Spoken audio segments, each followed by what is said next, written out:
ಸಹ ವೀರ್ಯಂ ಕರವಾವಹೈ ತೇಜಸ್ವಿನಾವಧೀತಮಸ್ತು ಮಾ ವಿದ್ವಿಷಾವಹೈ. ಓಂ ಶಾಂತಿ ಶಾಂತಿ ಶಾಂತಿ. ಶ್ರೀಕೃಷ್ಣ ಸರ್ವೂ ನಿನ್ನ ಸೇವೆಯಾಗಲಿ ಸ್ವಾಮಿ. ಎಲ್ಲ ಆಧ್ಯಾತ್ಮ ಬಂಧುಗಳಿಗೂ ನಮಸ್ಕಾರ ಮತ್ತು ಜ್ಞಾನದರ್ಶನಂ ವೇದಿಕೆಗೆ ಸ್ವಾಗತ. ಧ್ವನಿ ಗುರುದೇವದಾಗಿರಲಿ, ವಿಚಾರ ಪರಮಾತ್ಮನದಾಗಿರಲಿ, ಹಾಗೂ ಇದು ನನ್ನದಲ್ಲದ ಕರ್ಮವಾಗಲಿ. ಶ್ರೀ ವಿಷ್ಣು ಸಹಸ್ರನಾಮ ಧ್ಯಾನ ಶ್ಲೋಕಗಳನ್ನು ನೋಡ್ತಾ ಬಂದಿದ್ದೀವಿ. ಯುಧಿಷ್ಠಿರ ಭೀಷ್ಮ ಪಿತಾಮಹರ ಬಳಿ ಬಂದು 2 ಶ್ಲೋಕಗಳ ಮೂಲಕ ಒಟ್ಟು 6 ಪ್ರಶ್ನೆಗಳನ್ನು ಮಾಡ್ತಾನೆ. ಆ 6 ಪ್ರಶ್ನೆಗಳಲ್ಲಿ ಧರ್ಮರಾಜನ ಮೊದಲನೇ ಪ್ರಶ್ನೆ, ಕಿಮೇಕಂ ದೈವತಂ ಲೋಕೆ.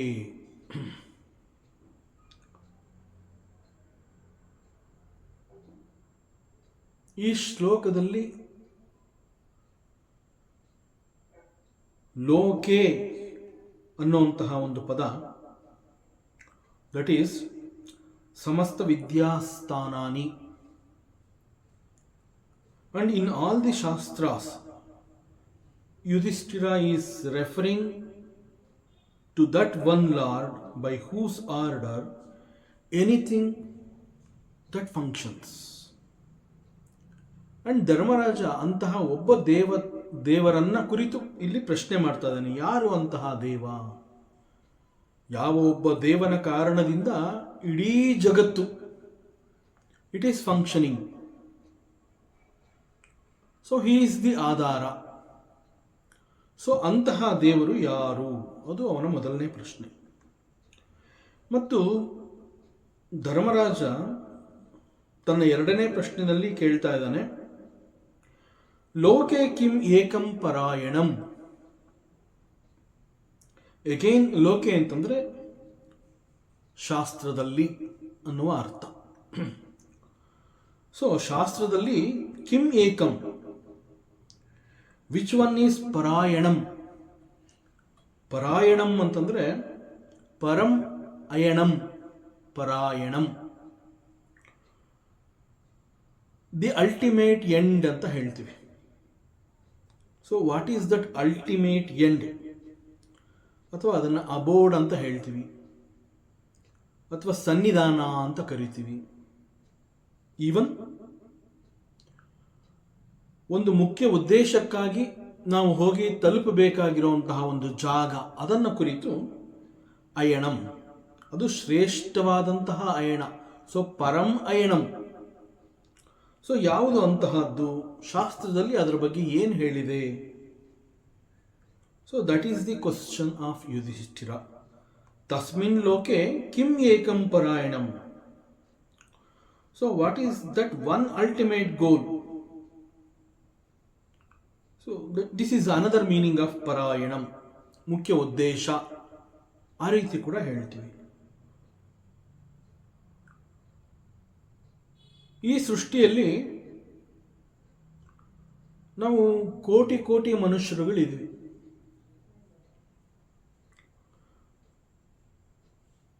ಮನುಷ್ಯರುಗಳಲ್ಲದೆ ಅನೇಕ ಬೇರೆ ಬೇರೆ ಜೀವ ಜಂತುಗಳೆಲ್ಲ ಇವೆ. ಆದರೆ ಬೇರೆ ಯಾವುದೇ ಜೀವ ಜಂತುಗಳಿಗೆ ಇಲ್ಲದೆ ಇರುವಂತಹ ಒಂದು 2 ವಂಡರ್ಫುಲ್ ಇನ್ಸ್ಟ್ರೂಮೆಂಟ್ಸ್ ಅಂತಂದರೆ ದೇಹ ಮತ್ತು ಮನಸ್ಸನ್ನು ಕುರಿತು ಹೇಳಿರುವಂತಹದ್ದು. ಅದರಲ್ಲಿ ಪ್ರಾಣಿಗಳಿಗೆ ದೇಹ ಇರುತ್ತೆ ನಿಜ, ಆದರೆ ಮನಸ್ಸು ಅನ್ನುವಂತಹದ್ದು it is only for the human kind. ಮನುಷ್ಯನಿಗೆ ಮಾತ್ರ ಸಿಕ್ಕಿರುವಂತಹ ಒಂದು ಅದ್ಭುತವಾದ ಸಾಧನ. ಸೊ ಅದರಿಂದ ಇಲ್ಲಿ ಈ ಕೋಟಿ ಕೋಟಿ ಜನಗಳು ಈ ಸೃಷ್ಟಿನಲ್ಲಿ ಇದ್ದಾರೆ. ಆ ಎಲ್ಲ ಜನಗಳಿಗೂ, ಆ ಎಲ್ಲ ಮನುಷ್ಯರುಗಳಿಗೂ ಕೂಡ ಅನೇಕ ರೀತಿಯ ಅವರುಗಳದೇ ಆದಂತಹ ವೈಯಕ್ತಿಕ ಉದ್ದೇಶಗಳಿದೆ, ಗೋಲ್ ಅಂತ ಹೇಳ್ತೀವಿ. ಒಬ್ಬೊಬ್ಬರು ಒಂದೊಂದು ರೀತಿಯ ಉದ್ದೇಶವನ್ನು ಇಟ್ಕೊಂಡಿರ್ತಾರೆ. ಬುದ್ಧಿ ತಿಳಿದ ನಂತರದಲ್ಲಿ ನಾನು ಹಾಗಾಗಬೇಕು, ಹೀಗಾಗಬೇಕು, ಅಲ್ಲಿಗೆ ಹೋಗಬೇಕು, ಇಂತಹದನ್ನು ಮಾಡಬೇಕು, ಐ ಶುಡ್ ಅಚೀವ್ ದಿಸ್, ಇದನ್ನು ನಾನು ಮಾಡಬೇಕು, ಹೀಗೆ ಅನೇಕ ರೀತಿಯ ಉದ್ದೇಶಗಳನ್ನು ಇಟ್ಕೊಂಡಿರ್ತಾರೆ. ಬಟ್ ಇಲ್ಲಿ ಯುಧಿಷ್ಠಿರ ಬಹಳ ಇಂಟೆಲಿಜೆಂಟಾಗಿ ಇಲ್ಲಿ ಒಂದು ಪ್ರಶ್ನೆಯನ್ನು ಮಾಡ್ತಾ ಇದ್ದಾನೆ. ಇಲ್ಲಿ ಏಕಂ ಅಯಣಂ ಅನ್ನುವಂತಹದ್ದನ್ನು ಬಹಳ ಒತ್ತು ಕೊಟ್ಟು ಅವನು ಕೇಳ್ತಾ ಇರುವಂತಹದ್ದು. ಅಂತಂದ್ರೆ ಈ ಮನುಷ್ಯರುಗಳಿಗೆ ಅನೇಕ ಉದ್ದೇಶಗಳಿದೆ ನಿಜ, ಒಬ್ಬೊಬ್ಬ ಒಂದೊಂದು ರೀತಿಯ ಉದ್ದೇಶವನ್ನು ಇಟ್ಕೊಂಡಿರ್ತಾನೆ. ಯಾವ ಉದ್ದೇಶ ಅವನ ಬದುಕನ್ನು ಸಾರ್ಥಕ ಮಾಡತ್ತೆ? ಎಲ್ಲ ಉದ್ದೇಶಗಳು ಅವನಿಗೆ ಬೇಕಾಗಿರುವಂತಹದ್ದನ್ನು ಅವನು ಗಳಿಸ್ಕೋಬಹುದು. ಆದರೆ ಅವನಿಗೆ ಬೇಕಾಗಿರೋದನ್ನ ನಾನು ಗಳಿಸ್ಕೊಂಡಿದ್ದೀನಿ ಅಂತ ಹೇಳಿದಾಗ ಅಲ್ಲಿ ನನ್ನ ಲೈಫ್ ಸಾರ್ಥಕ ಆಯಿತು ಅಂತ he cannot claim that. So ಇಲ್ಲಿ ಯುಧಿಷ್ಠಿರನ ಪ್ರಶ್ನೆ ಏನು ಅಂತಂದ್ರೆ, ಅನೇಕ ಅಂತಹ ಜನಗಳು ಒಬ್ಬೊಬ್ಬರು ಒಂದೊಂದು ರೀತಿಯ ಉದ್ದೇಶಗಳನ್ನು ಇಟ್ಕೊಂಡಿರ್ತಾರೆ. ಯಾವ ಉದ್ದೇಶವನ್ನು ಹೋಗಿ ಮುಟ್ಟಿದ್ರೆ ಅದು ಅವನ ಜನ್ಮದ ಸಾರ್ಥಕತೆಯನ್ನು ಅವನಿಗೆ ತಿಳಿಸ್ಕೊಡುತ್ತೆ. Yes, I have achieved this, ಇದು ನನಗೆ ಬೇಕಾಗಿತ್ತು, ಬಹುಶಃ ಇಂತಹದ್ದನ್ನು ನಾನು ಸಾಧಿಸಬೇಕು ಅಂತಲೇ ನಾನು ಮನುಷ್ಯನಾಗಿ ಹುಟ್ಟಿದ್ನೇನೋ ಅಂತ ಅವನಿಗೆ ಅನ್ನಿಸ್ಬೇಕು. ಸೊ ಅಂತಹ ಒಂದು ಉದ್ದೇಶ ಏನಾದರೂ ಮನುಷ್ಯನಲ್ಲಿ ಇದೆ ಎನ್ನುವಂತಹದ್ದಾದರೆ, ಅಥವಾ ಮನುಷ್ಯನಿಗೆ ಅದು ಗೊತ್ತಿಲ್ಲ, ಅವನಿಗೆ ಗೊತ್ತಾಗಬೇಕು ಅಂತಹ ಒಂದು ಉದ್ದೇಶ ಕೂಡ ಇದೆ, ಅಂತಹ ಉದ್ದೇಶವನ್ನು ನಾವು ಇಟ್ಕೋಬೇಕು ಅನ್ನುವಂತಹದ್ದು ಅವನಿಗೆ ಗೊತ್ತಾಗಬೇಕು. ಸೊ ಅದರಿಂದ ಇಲ್ಲಿ very intelligently Yudhishthira is asking this question to Bhishmacharya. So ಮನುಷ್ಯನಿಗೆ ಬೇಕಾಗಿರುವಂತಹ ಅತಿ ಮುಖ್ಯವಾದ ಆ ಒಂದು ಉದ್ದೇಶವನ್ನು ಕುರಿತು ನನಗೆ ತಿಳಿಸ್ಕೊಡಿ. ಅದು ಕೇವಲ ನನಗೆ ಮಾತ್ರ ಅಂತಲ್ಲ, ಅದು ಎಲ್ರಿಗೂ ಕೂಡ ಅದು ಗೊತ್ತಾಗಬೇಕು. ಪ್ರತಿಯೊಬ್ಬ ಕೂಡ ಅಂತಹ ಒಂದು ಉದ್ದೇಶವನ್ನು ಇಟ್ಕೊಂಡು ಅವನು ಜೀವನದ ಸಾರ್ಥಕತೆಯನ್ನು ಅನುಭವಿಸಬೇಕು. ಎಸ್, ನಾನು ಹುಟ್ಟಿದ್ದು ಸಾರ್ಥಕ ಆಯಿತು ಅಂತ ಒಬ್ಬ ಪ್ರತಿ ಮನುಷ್ಯ ಕೂಡ ಈ ಒಂದು ಅನುಭವಕ್ಕೆ ಬಂದು ನಿಲ್ಲಬೇಕು. So with this background Yudhishthira is asking this question. ಲೋಕೆ ಕಿಮೇಕಂ ಪರಾಯಣಂ. ಸೊ ಯಾವ ಒಂದು ಗುರಿಯನ್ನು ನಾನು ಹೋಗಿ ಮುಟ್ಟಿದ್ರೆ ಮತ್ತೆ ನಾನು ಇನ್ನೇನೋ ಸಾಧಿಸಬೇಕು ಅನ್ನುವಂತಹದ್ದು ಏನಿಲ್ಲ. ಯಾವ ಒಂದು ತೀರವನ್ನು ಹೋಗಿ ನಾನು ಮುಟ್ತೀನಿ, ಆ ನಂತರದಲ್ಲಿ ನಾನು ಇನ್ನು ಬೇರೆ ಎಲ್ಲೋ ಹೋಗಬೇಕು, ಇನ್ಯಾವುದೋ ಒಂದು ತೀರವನ್ನು ಮುಟ್ಟಬೇಕು ಅನ್ನುವಂತಹದ್ದು ಏನಿಲ್ಲ. ಸೊ ಅಂತಹದ್ದು ಏನಿದೆ ಅದನ್ನು ನನಗೆ ತಿಳಿಸ್ಕೊಡಿ. So there is no other end. ಈ ಒಂದು ದಾರಿಯನ್ನು ನಾನು ಮುಟ್ಟಿದ್ದೀನಿ ಇನ್ಮೇಲೆ ಅಲ್ಲಿ ಇನ್ನೊಂದು ತೀರ ಇಲ್ಲ, ಇನ್ನೊಂದು ದಡ ಇಲ್ಲ, ಮತ್ತೆ ಇನ್ನೆಲ್ಲಿಗೂ ಹೋಗಬೇಕು ಅನ್ನುವಂತಹದ್ದಿಲ್ಲ. ಸೊ ಅದು ಐ ಹ್ಯಾವ್ ಅಕಾಂಪ್ಲಿಷ್ಡ್ ಎವ್ರಿಥಿಂಗ್ ಅನ್ನುವಂತಹ ಒಂದು ತೃಪ್ತಿ ಅವನಿಗೆ ಸಿಗಬೇಕು. ಸೊ ಯಾವುದನ್ನ ಒಬ್ಬ ಮನುಷ್ಯ ಗಳಿಸಿಕೊಂಡ್ರೆ ಆ ನಂತರದಲ್ಲಿ ನಾನು ಗಳಿಸ್ಕೋಬೇಕಾಗಿರುವಂತಹದ್ದು ಇನ್ನೂ ಏನಾದರೂ ಇದೆಯಾ ಅಂತ ಅವನು ಯೋಚನೆ ಮಾಡೋ ಹಾಗಿಲ್ಲ. ಸೊ ಅಂತಹದನ್ನ ಅವನು ಗಳಿಸ್ಕೋಬೇಕು. ಅವನೇನು ಗಳಿಸ್ಕೋತಾನೆ ಅದು ಅವನಿಗೆ ಎಲ್ಲವನ್ನ ಕೊಟ್ಟಿರಬೇಕು. ಸೊ ಅಂತಹ ಒಂದು ಉದ್ದೇಶವನ್ನು ಅವನು ಹೊಂದಬೇಕು. ದಟ್ ಈಸ್ ಪರಾಯಣಂ, ಶ್ರೇಷ್ಠವಾದ ಎಂಡ್, ಅದು ಉದ್ದೇಶ, ಗುರಿ. ಸೊ ದಿಸ್ ಈಸ್ ಕಾಲ್ಡ್ ಪರಂ ಆರ್ ಅಲ್ಟಿಮೇಟ್. ಅಂತಹದ್ದು ಯಾವುದಿದೆ? ಈಗ ಮನುಷ್ಯ ಸಹಜವಾಗಿ ಒಂದು ಉದ್ದೇಶವನ್ನು ಇಟ್ಕೊಂಡು ಜೀವನವನ್ನು ಮಾಡ್ತಾ ಇರ್ತಾನೆ. ಅದೇ ರೀತಿ ಯಾರೇ ಮನುಷ್ಯನಾಗಲಿ ಜೀವನದಲ್ಲಿ ಅನೇಕ ಉದ್ದೇಶಗಳಿಗಾಗಿ ನಾವೆಲ್ಲ ಕೂಡ ಅನೇಕ ರೀತಿಯ ಕರ್ಮಗಳನ್ನು ಮಾಡ್ತಾ ಬರ್ತೀವಿ. ಕರ್ಮ ಅಂತಂದರೆ ಒಂದು ಕೆಲಸವನ್ನು ಮಾಡಿ ಅಲ್ಲಿ ಒಂದು ಫಲದ ನಿರೀಕ್ಷೆ ಇರುತ್ತೆ. ನಾನು ಯಾಕೆ ಕರ್ಮವನ್ನು ಮಾಡ್ತೀನಿ ಅಂತಂದರೆ ಈ ಕರ್ಮವನ್ನು ಮಾಡೋದ್ರಿಂದ ನನಗೆ ಇಂತಹದ್ದೇನೋ ಒಂದು ಸಿಗತ್ತೆ, ಸೊ ಅದು ನನಗೆ ಸಿಗಬೇಕು ಅಂತಲೇ ಹೇಳಿ ನಾನು ಕರ್ಮಗಳನ್ನು ಮಾಡ್ತಾ ಬರ್ತೀನಿ. ಸೊ ಹೀಗೆ ಅನೇಕ ಉದ್ದೇಶಗಳು ಅಂತ ಹೇಳಿದಾಗ ಆ ಅನೇಕ ಉದ್ದೇಶಗಳು ಯಾವ ರೀತಿಯಲ್ಲಿರುತ್ತೆ ಅಂತಂದರೆ, ಶಾಸ್ತ್ರ ಏನು ಮಾಡುತ್ತೆ ಅಂತಂದ್ರೆ ಒಂದು ಪುರುಷಾರ್ಥ ಅನ್ನುವಂತಹ ಒಂದು ವಂಡರ್ಫುಲ್ ಕಾನ್ಸೆಪ್ಟ್ ಇನ್ ಸ್ಪಿರಿಚುಯಾಲಿಟಿ, ಆ ಪುರುಷಾರ್ಥ ಅನ್ನುವಂತಹದ್ದನ್ನು ತಿಳಿಸ್ಕೊಡತ್ತೆ. ಸೊ ಪುರುಷಾರ್ಥ ಅಂತಂದಾಗ ಅಲ್ಲಿ 4 ಡಿವಿಷನ್ಸ್ ಇದೆ. ಧರ್ಮ, ಅರ್ಥ, ಕಾಮ, ಮೋಕ್ಷ ಅಂತ ಹೇಳಿ ಅಲ್ಲಿ 4 ಕ್ಯಾಟಗರಿಗಳಿದೆ. ಸೊ ಮನುಷ್ಯ 1, 2, 3, 4 ಅಥವಾ ಸಾವಿರಾರು ಉದ್ದೇಶಗಳು ಒಂದಾಗಿರಬಹುದು. ಸೊ ಉದ್ದೇಶಗಳು ಅಂತಂದಾಗ ಅದು ಸಾವಿರಾರು ಆಗಿದ್ರೂ ಕೂಡ ಆ ಸಾವಿರಾರು ಕೇವಲ ಈ 4ರಲ್ಲಿ ಎಲ್ಲೋ ಒಂದು ಕಡೆ ಫಿಟ್ ಆಗಿರುತ್ತದೆ. ಐದರ್ ಇಟ್ ಈಸ್ ಧರ್ಮ, ಆರ್ ಅರ್ಥ, ಆರ್ ಕಾಮ, ಆರ್ ಮೋಕ್ಷ. ಸೊ ಇವುಗಳಿಗಾಗಿ ಅವನು ಕರ್ಮವನ್ನು ಮಾಡ್ತಾನೆ. ಸೊ ಈ 4ರಲ್ಲಿ ಯಾವುದೋ ಒಂದನ್ನು ಹೊಂದಬೇಕು ಅಂತ ಹೇಳಿ ಅವನು ಅನೇಕ ಅಂತ ಕರೆದು ಅನೇಕ ಕರ್ಮಗಳನ್ನು ಮಾಡ್ತಾ ಇದ್ರು ಕೂಡ ಆ ಅನೇಕ ಕರ್ಮಗಳು ಅನ್ನುವಂಥದ್ದು ದೋಸ್ ಉದ್ದೇಶಾಸ್ they fit into these 4 categories: dharma, ಅರ್ಥ, ಕಾಮ, ಮೋಕ್ಷ. ಸೊ ಧರ್ಮ ಅಂತಂದ್ರೆ it is a lifestyle ಅಂತ ಹೇಳಬೇಕು. ಸುಲಭವಾಗಿ ನಾವು ಅರ್ಥ ಮಾಡ್ಕೋಬೇಕು ಅಂತಂದ್ರೆ ವಾಟ್ ಈಸ್ ಧರ್ಮ ಅಂತಂದ್ರೆ that's A life style. So ನಾನು ಆ ಒಂದು ಲೈಫ್ ಸ್ಟೈಲ್ನ ಫಾಲೋ ಮಾಡಿದಾಗ ಅದು ನನಗೂ ಒಳ್ಳೆಯದಾಗಬೇಕು ಮತ್ತು ಸಮಾಜದಲ್ಲಿ ಅದು ಬೇರೆಯವ್ರಿಗೂ ಕೂಡ ಅದರಿಂದ ಹಾನಿ ಆಗಬಾರ್ದು. ಸೊ ದಟ್ ಈಸ್ ಧರ್ಮ. ನನಗೇನು ಬೇಕಾಗಿದೆ ಅದನ್ನು ನಾನು ಗಳಿಸ್ಕೊಳ್ಳುವುದರ ಜೊತೆಗೆ ನನಗೆ ಸಿಗಬೇಕು ಅಂತ ಹೇಳಿ ಅದು ಬೇರೆಯವರಿಂದ ನಾನು ಕಿತ್ಕೊಳ್ಳುವಂತಹದ್ದಲ್ಲ. ದಟ್ ಈಸ್ ಧರ್ಮ.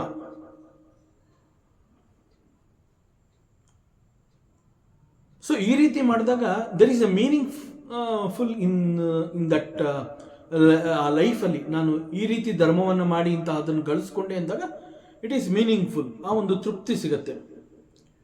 ಹೀಗೆ ಈ 4ರಲ್ಲಿ ಧರ್ಮ, ಅರ್ಥ, ಕಾಮ, ಮೋಕ್ಷ ಅಂತ ಹೇಳಿದಾಗ ಮೋಕ್ಷ ಅನ್ನುವಂತಹದ್ದು is considered as the greatest. ಈ 4ರಲ್ಲಿ ಪುರುಷಾರ್ಥ ಅಂತ ಹೇಳಿದಾಗ moksha is considered as the highest, greatest, ಪರಂ. ಬಟ್ ಅನ್ಫಾರ್ಚುನೇಟ್ಲಿ ಅದು ಹೈಯೆಸ್ಟ್, ಗ್ರೇಟೆಸ್ಟ್ ಅಂತ ಆಗಿದ್ರೂ ಕೂಡ ಅನೇಕ ಜನಗಳಿಗೆ ಈ ಮೋಕ್ಷ ಅಂತಂದ್ರೆ ಅದರ ಅರ್ಥನೇ ಗೊತ್ತಿಲ್ಲ. ಇನ್ನೊಂದೇನು ಅಂತಂದ್ರೆ ಪುರುಷ ಅಂತ ಹೇಳಿದಾಗ ಅರ್ಥ ಮತ್ತು ಕಾಮ ಇವುಗಳನ್ನ ಮನುಷ್ಯ ಯಾವ ರೀತಿನಲ್ಲಿ ಬೇಕಾದರೂ ಅವನು ಸಂಪಾದನೆ ಮಾಡ್ಕೊಂಡ್ಬಿಡ್ತಾನೆ, ಗಳಿಸ್ಕೋತಾನೆ. ಅರ್ಥ ಮತ್ತು ಕಾಮ ಅಂತಂದ್ರೆ, ಅರ್ಥ ಅಂತಂದ್ರೆ ಒಂದು ಅರ್ನಿಂಗ್ಸ್ ಮತ್ತು ಕಾಮ ಅಂತಂದ್ರೆ ಫುಲ್ಫಿಲ್ಲಿಂಗ್ ಡಿಸೈರ್ಸ್. ಸೊ ಈ ಒಂದು ಸಂಪಾದನೆ ಮಾಡುವಂತಹದ್ದು, ಗಳಿಸುವಂತಹದ್ದು ಮತ್ತು ತನ್ನ ಆಸೆಗಳನ್ನು ಪೂರೈಸಿಕೊಳ್ಳುವಂತಹದ್ದು, ಅವುಗಳು ಕಷ್ಟನೋ ಸುಖನೋ ಅವನಿಗೆ ಬೇಕು ಅಂತಂದ್ಮೇಲೆ ಅದನ್ನ ಅವನು ಮಾಡೇ ಮಾಡ್ತಾನೆ. ಸೊ ಅದರಿಂದ ಅರ್ಥ ಮತ್ತು ಕಾಮ ಅಂತಂದಾಗ ಶಾಸ್ತ್ರ ಇವುಗಳ ಬಗ್ಗೆ ಹೆಚ್ಚು ಮಾತನಾಡೋದಿಲ್ಲ. ಯಾಕೆ ಅಂತಂದ್ರೆ ಎನಿವೆ ಮನುಷ್ಯ ಇವುಗಳನ್ನು ಗಳಿಸ್ಕೊಳ್ಳೋದ್ರಲ್ಲಿ ಅನುಮಾನ ಇಲ್ಲ ಅಂತ ಹೇಳಿ ಶಾಸ್ತ್ರ ಏನು ಮಾಡುತ್ತೆ, ಹೆಚ್ಚು ಅವುಗಳ ಬಗ್ಗೆ ಮಾತಾಡೋದಿಲ್ಲ. ಇನ್ನು ಧರ್ಮ ಅಂತ ಹೇಳಿದಾಗ it is called lifestyle. One should follow in his day to day activities. But when it is said moksha, ಅನೇಕ ಜನಗಳಿಗೆ ಅದು ಅಷ್ಟೊಂದು ಶ್ರೇಷ್ಠವಾಗಿದ್ರು, that is the ultimate or the highest ಅಂತ ಶಾಸ್ತ್ರ ಹೇಳಿದ್ರು ಕೂಡ ಮೋಕ್ಷ ಬೇಕು ಅನ್ನುವಂತಹ ಬಯಕೆಯನ್ನ ವ್ಯಕ್ತಪಡಿಸುವಂತಹ ಜನಗಳು ಬಹಳ ವಿರಳ. ಸೊ ಹೆಚ್ಚಿನ ಜನಗಳು ನನಗೆ ಮೋಕ್ಷ ಬೇಕು ಅನ್ನುವಂತಹದ್ದನ್ನ they will not even express. ಆದರೆ ಧರ್ಮ, ಅರ್ಥ, ಕಾಮ ಅಂತ ಹೇಳಿದಾಗ they express, yes I want it. But ಮೋಕ್ಷ ಬೇಕು ಅಂತ ಹೇಳುವಂತಹದ್ದು ಬಹಳ ಕಡಿಮೆ ಜನ. ಯಾಕೆ ಹೀಗೆ ಮೋಕ್ಷದ ಬಗ್ಗೆ ಹೆಚ್ಚಿನ ಜನಗಳಿಗೆ ಅಪೇಕ್ಷೆ ಇಲ್ಲ? ಅಥವಾ ಎಲ್ಲೋ ಕೆಲವೇ ಜನಗಳು ನನಗೆ ಮೋಕ್ಷ ಸಿಗಲಿ ಅನ್ನುವಂತಹ ಒಂದು ಬಯಕೆಯನ್ನು ಇಟ್ಕೊಂಡಿರ್ತಾರೆ. ಇನ್ನು ಉಳಿದ ಜನಗಳು ಅವುಗಳ ಬಗ್ಗೆ ಅಷ್ಟೊಂದು ಅಪೇಕ್ಷೆ ಇಲ್ಲ. ಸೊ ಅವರೆಲ್ಲ ಏನು ಮಾಡ್ತಾರೆ, ದೇ ಆರ್ ಬಿಸಿ ಇನ್ ಧರ್ಮ, ಅರ್ಥ, ಕಾಮ.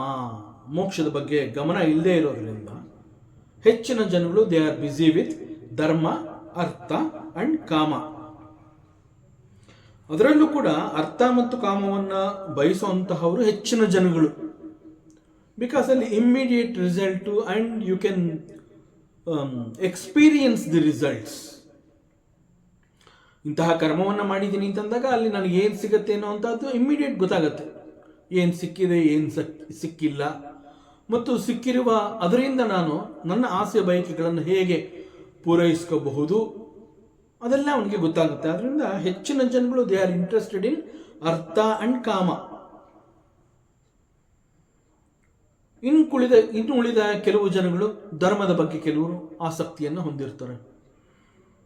ಧರ್ಮದ ಬಗ್ಗೆ ಯಾವ ರೀತಿಯ ಆಸಕ್ತಿಯನ್ನು ಹೊಂದಿರ್ತಾರೆ, ಅವರ ಥಿಂಕಿಂಗ್ ಹೇಗೆ ಅಂತಂದರೆ, ಎನಿವೇ ಪೀಪಲ್ ಆರ್ ಇಂಟ್ರೆಸ್ಟೆಡ್ ಇನ್ ಧರ್ಮ, ಅರ್ಥ ಅಂಡ್ ಕಾಮ.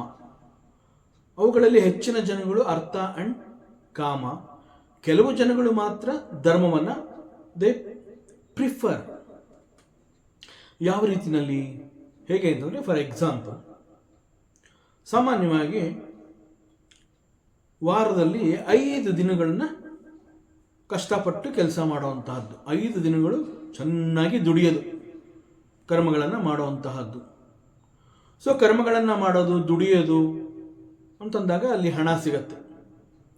5 ದಿನಗಳು ನಿರಂತರವಾಗಿ ಕರ್ಮವನ್ನು ಮಾಡಿ ಹಣವನ್ನು ಸಂಪಾದನೆ ಮಾಡುವಂತಹದ್ದು, ದಟ್ ಈಸ್ ಅರ್ಥ. ಆಮೇಲೆ 2 ದಿನ ರಜಾ ಇರುತ್ತೆ. 5 ದಿನ ಕಷ್ಟಪಟ್ಟು ಸಂಪಾದನೆ ಮಾಡಿರ್ತಾರೆ, ಹಣ ಇರುತ್ತೆ. ಇನ್ನು 2 ದಿನದಲ್ಲಿ ಏನು ಮಾಡ್ತಾರೆ ಅಂತಂದರೆ, ದೇ ಹ್ಯಾವ್ ಸರ್ಟನ್ ಕಾಮ. ಕಾಮ ಅಂತಂದರೆ ಬಯಕೆಗಳು, ಡಿಸೈರ್ಸ್.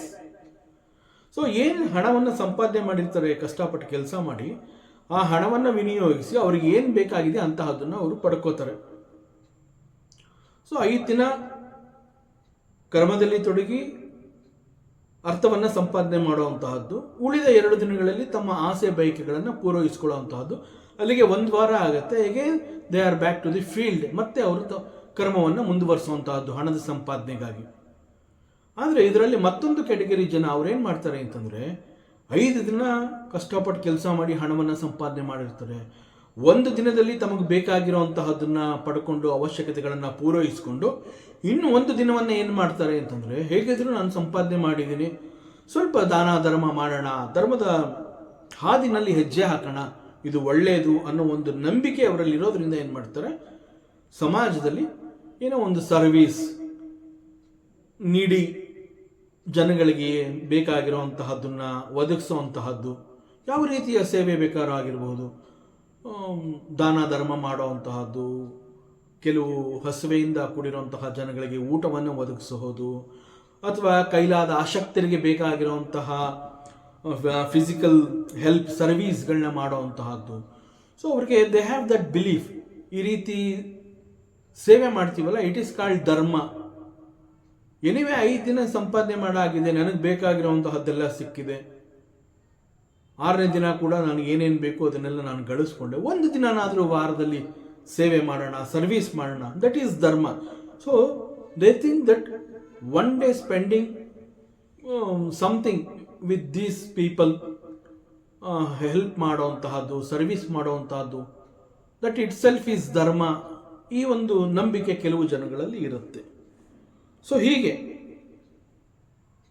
ಅವ್ರಿಗೆ ಏನು ಅಂತಂದರೆ, ಸಾಕಷ್ಟು ದುಡ್ದಾಗಿದೆ, ತಿರ್ಗಾ ಇನ್ನೂ 2 ದಿನನೂ ಯಾಕೆ ದುಡಿತಾ ಇರಬೇಕು, not much interested in artha and ಕಾಮ. ಸೊ ಏನು ಮಾಡ್ತಾರೆ, they go out and do some service to the people, service to the society, and they call it dharma. So it is my dharma, I will do it, I should do it, ನನ್ನ ಕರ್ತವ್ಯ ಅಂತ ಹೇಳಿ ಇಂತಹ ಕೆಲಸವನ್ನು ಮಾಡ್ತಾರೆ. So there are people who wants dharma, there are people who are interested in artha and ಕಾಮ. So ಈ 3 ರೀತಿಯ ಜನಗಳು ಅಂತಂದರೆ, ಧರ್ಮವನ್ನು ಫಾಲೋ ಮಾಡುವಂತಹದ್ದು, and people who are interested in artha and ಕಾಮ. ಸೊ ಈ 3 ಕ್ಯಾಟಗರಿಗಳು ಈ ರೀತಿ ಇರ್ತಾರೆ. And there are some people who are not coming towards moksha. So ಈ ಪುರುಷಾರ್ಥದಲ್ಲಿ ಈ 3 ಕೂಡ ಜನಗಳಿಗೆ ಬೇಕಾಗಿದೆ. ಆದರೆ ಈ 4ನೇದನ್ನು ಯಾಕೋ ಉಪೇಕ್ಷೆ ಮಾಡ್ತಾ ಇದ್ದಾರೆ, ಯಾಕೋ they are not showing interest. It is because they do not know what is actually moksha. So ಮೋಕ್ಷ ಅಂತಂದ್ರೆ ಏನು ಅನ್ನುವಂತಹದ್ದನ್ನು ಅವರು ಸರಿಯಾಗಿ ತಿಳ್ಕೊಂಡಿಲ್ಲದೆ ಇರೋದ್ರಿಂದ ಈ ಮೋಕ್ಷದ ಬಯಕೆಯನ್ನು ಅವರು ವ್ಯಕ್ತಪಡಿಸ್ತಾ ಇಲ್ಲ. So in that case what is ಮೋಕ್ಷ?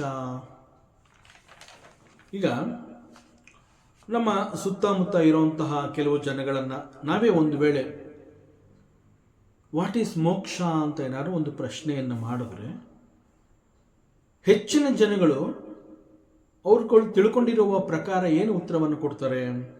ಅವರ ಪ್ರಕಾರ ಈ ಮೋಕ್ಷ ಅನ್ನುವಂತಹದ್ದು ಮರಣದ ನಂತರದಲ್ಲಿ ಗಳಿಸಿಕೊಳ್ಳಬೇಕಾಗಿರುವಂತಹ ಒಂದು ಪ್ಲಾಟ್ಫಾರ್ಮ್, ದಟ್ ಈಸ್ ಮೋಕ್ಷ. ಸೊ ಮೋಕ್ಷ ಏನು ಅಂತಂದರೆ ಮರಣದ ನಂತರದಲ್ಲಿ, ನಾಟ್ ನೌ. ಸೊ ಅದಕ್ಕೆ ನಾನು ಅದನ್ನು ಎಕ್ಸ್ಪ್ರೆಸ್ ಮಾಡ್ತಾ ಇಲ್ಲ. ಸೊ ಈ ಒಂದು ಅರ್ಥವನ್ನು ಅವರು ತಮ್ಮ ಇದರಲ್ಲಿ ಇಟ್ಕೊಂಡಿರ್ತಾರೆ, ತಿಳುವಳಿಕೆಯಲ್ಲಿ ಇಟ್ಕೊಂಡಿರ್ತಾರೆ. ಸೊ ಮರಣದ ನಂತರದಲ್ಲಿ ಇದನ್ನು ಗಳಿಸ್ಕೋಬೇಕಾಗಿರೋದ್ರಿಂದ ಈಗ ಯಾಕೆ ಅದರ ಬಗ್ಗೆ ಹೆಚ್ಚಿನ ಮುತುವರ್ಜಿ ವಹಿಸೋದು? ಮತ್ತೆ ಇನ್ನು ಕೆಲವರು ಹೇಳ್ತಾರೆ ಮೋಕ್ಷ ಅಂತ ಹೇಳಿದ್ರೆ ಇಟ್ ಈಸ್ ಎ ಪ್ಲೇಸ್, ಅದೊಂದು ಲೋಕ. ಆ ಲೋಕದಲ್ಲಿ ಹೆಚ್ಚಾಗಿ ದೇವದೇವತೆಗಳು ಇರ್ತಾರೆ. ಮೋಕ್ಷ ಅಂತಂದ್ರೆ it is like swarga according to them. So either it is moksha loka or swargaloka. Both swarga and moksha they are one and the same. That is their thinking. So ಸ್ವರ್ಗದಲ್ಲಿ ದೇವತೆಗಳಿರ್ತಾರೆ, ಅದೇ ರೀತಿ ಮೋಕ್ಷ ಅಂತ ಹೇಳಿದಾಗ ಮೋಕ್ಷದಲ್ಲೂ ಕೂಡ ದೇವತೆಗಳಿರ್ತಾರೆ. ಸೊ ದೇವತೆಗಳಿರೋ ಜಾಗ ಯಾವುದು ಅಂತಂದ್ರೆ that is moksha or the swarga. So this is their common thinking about moksha. And this is the misconceptions actually. Moksha means it is not something that can be attained after the death. ಮರಣದ ನಂತರದಲ್ಲಿ ಅದನ್ನು ಗಳಿಸ್ಕೋಬೇಕಾಗಿರುವಂತಹದ್ದಲ್ಲ ಮೋಕ್ಷ. So ಮೋಕ್ಷ first of all it is not A ಲೋಕ. ಮೋಕ್ಷ ಅಂತ ಹೇಳಿದಾಗ it is not A place. ಮೋಕ್ಷ ಅಂತಂದಾಗ ಒನ್ ಶುಡ್ ಎಕ್ಸ್ಪೀರಿಯನ್ಸ್ ದಿಸ್ ಮೋಕ್ಷ ವೈಲ್ ಲಿವಿಂಗ್. ಬದುಕಿರುವಾಗಲೇ ಆ ಮೋಕ್ಷದ ಅನುಭವವನ್ನು ಗಳಿಸ್ಕೊಳ್ಳುವಂತಹದ್ದು. ಸೊ ಬದುಕಿರುವಾಗಲೇ ಇದನ್ನು ಬಹಳ ಸುಲಭವಾಗಿ ಯಾವುದೇ ಗೊಂದಲವಿಲ್ಲದಂತೆ ಅದನ್ನು ಅರ್ಥ ಮಾಡಿಕೊಂಡು ಅನುಭವಿಸಬೇಕು ಅನ್ನೋದಾದರೆ it can be called as freedom, ಸ್ವಾತಂತ್ರ್ಯ, ಬಿಡುಗಡೆ, ಈ ರೀತಿ ಕೂಡ ನಾವು ಹೇಳ್ಬೋದು. ಬಟ್ ಶಾಸ್ತ್ರ ಏನು ಮಾಡುತ್ತೆ, ಮತ್ತೊಂದು ಹೆಜ್ಜೆ ಮುಂದೆ ಬಂದು ಮೋಕ್ಷದ ಬಗ್ಗೆ ಹೇಳುತ್ತೆ. ಶಾಸ್ತ್ರ ಏನು ಹೇಳುತ್ತೆ, ಒಬ್ಬ ಗುರು ಏನು ಹೇಳ್ತಾನೆ, ಒಬ್ಬ ಅನುಭವಿ ಏನು ಹೇಳ್ತಾನೆ, ವೇದಾಂತದಲ್ಲಿ ಇದನ್ನು ಯಾವ ರೀತಿಯಲ್ಲಿ ಹೇಳ್ತಾರೆ. ಸೊ ವೇದಾಂತ ಹೇಳುತ್ತೆ ಮನುಷ್ಯನನ್ನ ಕುರಿತು, ನೋಡಪ್ಪ ನೀನು ಈಗಾಗಲೇ you are a free person, you are already a mukta purusha, ನಿನಗೆ ಯಾವುದೇ ಬಂಧನ ಇಲ್ಲ. But it is so unfortunate, this great truth about your freedom you have very conveniently forgotten. Adrinda there is no question of becoming free. You are already free. So moksha means it is here and now. So this is moksha, you understand this. ಈ ರೀತಿ ಹೇಳುತ್ತೆ ವೇದಾಂತ. You are already free ಅಂತ ಹೇಳ್ತಾ ಇದೆಯಲ್ಲ ವೇದಾಂತ. Free from what? That is the question. ಯಾಕೆ ಅಂತಂದರೆ ದಿನನಿತ್ಯದಲ್ಲಿ ನಾವು ಅನೇಕಗಳನ್ನು ಅನುಭವಿಸ್ತಾ ಬದುಕ್ತಾ ಇದ್ದೀವಿ.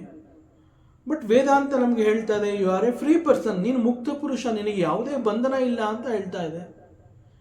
ಬಟ್ ಯಾವುದೇ ಬಂಧನ ಇಲ್ಲ ಅನ್ನುವಂತಹದ್ದು ನನ್ನ ಅನುಭವಕ್ಕೆ ಬರ್ತಾನೆ ಇಲ್ವಲ್ಲ.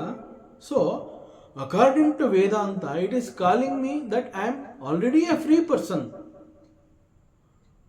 ಅದು ನಿಜವೇ ಆಗಿದ್ದ ಪಕ್ಷದಲ್ಲಿ ಫ್ರೀ ಫ್ರಮ್ ವಾಟ್? ಯಾವುದರಿಂದ ನನಗೆ ಬಿಡುಗಡೆ ಸಿಕ್ಕಿದೆ? ಯಾವ ಬಂಧನದಿಂದ ನಾನು ಹೊರಗಡೆ ಬಂದಿದ್ದೀನಿ? ಯಾವ ಬಂಧನಗಳನ್ನು ನಾನು ಕಳಚಿ ಹಾಕ್ಕೊಂಡಿದ್ದೀನಿ ಎನ್ನುವಂತಹ ಒಂದು ಪ್ರಶ್ನೆ ಬರುತ್ತೆ. ವೇದಾಂತ ಏನು ಹೇಳುತ್ತೆ ಅಂತಂದ್ರೆ, ನೋಡಪ್ಪ ನಾನು ನಿನ್ನನ್ನು ಯಾಕೆ ಆ ರೀತಿ ಕರೀತಾ ಇದ್ದೀನಿ ಅಂತಂದರೆ, you are already free from all the pains and sorrows which you are experiencing in the life. ನೀನು ಈ ದುಃಖ ತೊಂದರೆಗಳನ್ನು ಅನುಭವಿಸ್ತಾ ಇದೆಯಾ? ನೀನು ಅನುಭವಿಸೋ ಅವಶ್ಯಕತೆ ಇಲ್ಲ. You are already free, but you have forgotten it and you are suffering.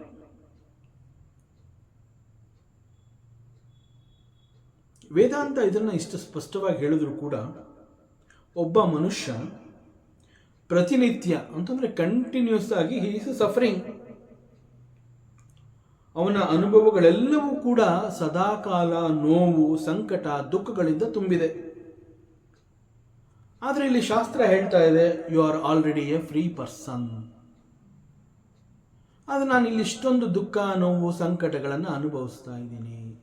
ಶಾಸ್ತ್ರ ಮಾತ್ರ ನನ್ನನ್ನು ಮುಕ್ತ ಪುರುಷ, ನಿನಗೆ ಯಾವುದೇ ಬಂಧನ ಇಲ್ಲ, you are free from pains and sorrows ಅಂತ ಹೇಳ್ತಾ ಇದೆ. ನಾನು ಮುಕ್ತ ಅನ್ನುವಂತಹ ಅನಿಸಿಕೆ ನನಗಿನ್ನೂ ಬಂದೇ ಇಲ್ವಲ್ಲ, ಅದು ಹೇಗೆ ಬರೋದಕ್ಕೆ ಸಾಧ್ಯ? ಶಾಸ್ತ್ರ ಮತ್ತು ವೇದಾಂತ ಅಥವಾ ಒಬ್ಬ ವೈಸ್ ಪರ್ಸನ್, ಒಬ್ಬ ಗುರು, ಜ್ಞಾನಿ, ಅನುಭವಿ ಅವರೆಲ್ಲ ಹೇಳ್ತಾ ಇದ್ದಾರೆ, ಮತ್ತೆ ಮತ್ತೆ ಹೇಳ್ತಾ ಇದ್ದಾರೆ. But I am suffering here, going through all these experiences day and night, pains and sorrows. So ಈ ರೀತಿಯ ಅನುಭವ ನನಗೆ ಆಗ್ತಾ ಇರೋದ್ರಿಂದ I cannot connect myself with that truth that I am already free ಅನ್ನೋಂತಹ ಟ್ರೂತ್ನ ನಾನು ಅಕ್ಸೆಪ್ಟ್ ಮಾಡ್ಕೊಳ್ಳೋದಕ್ಕೆ I am not prepared.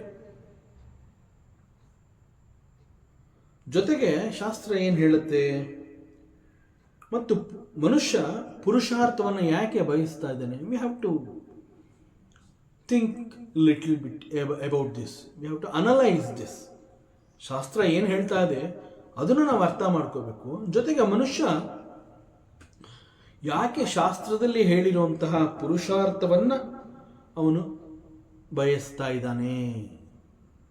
So see every ಪುರುಷಾರ್ಥ, ಪುರುಷಾರ್ಥ ಅಂತಂದಾಗ ದೇರ್ ಈಸ್ ಧರ್ಮ, ಅರ್ಥ, ಕಾಮ ಅಂಡ್ ಮೋಕ್ಷ. ಸೊ ಇನ್ ಎವ್ರಿ ಪುರುಷಾರ್ಥ, ಅದು ಏನೇ ಆಗಿರಲಿ, ಅದು ಧರ್ಮ ಆಗಿರಲಿ, ಅರ್ಥ ಆಗಿರಲಿ, ಕಾಮ ಪುರುಷಾರ್ಥ ಆಗಿರಲಿ, ಅಥವಾ ಮೋಕ್ಷ ಪುರುಷಾರ್ಥ ಆಗಿರಲಿ, ಅದೇನೇ ಆಗಿರಲಿ,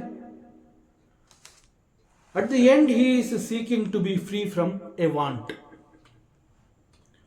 ಯಾವುದೋ ಒಂದು ಬಯಕೆ ಅವನಲ್ಲಿ ಇರೋದ್ರಿಂದ ಆ ಆಸೆಗಳು ಅವನನ್ನು ಕಟ್ಟಿ ಹಾಕಿದೆ. Because a desire is born in the mind and he is bound now.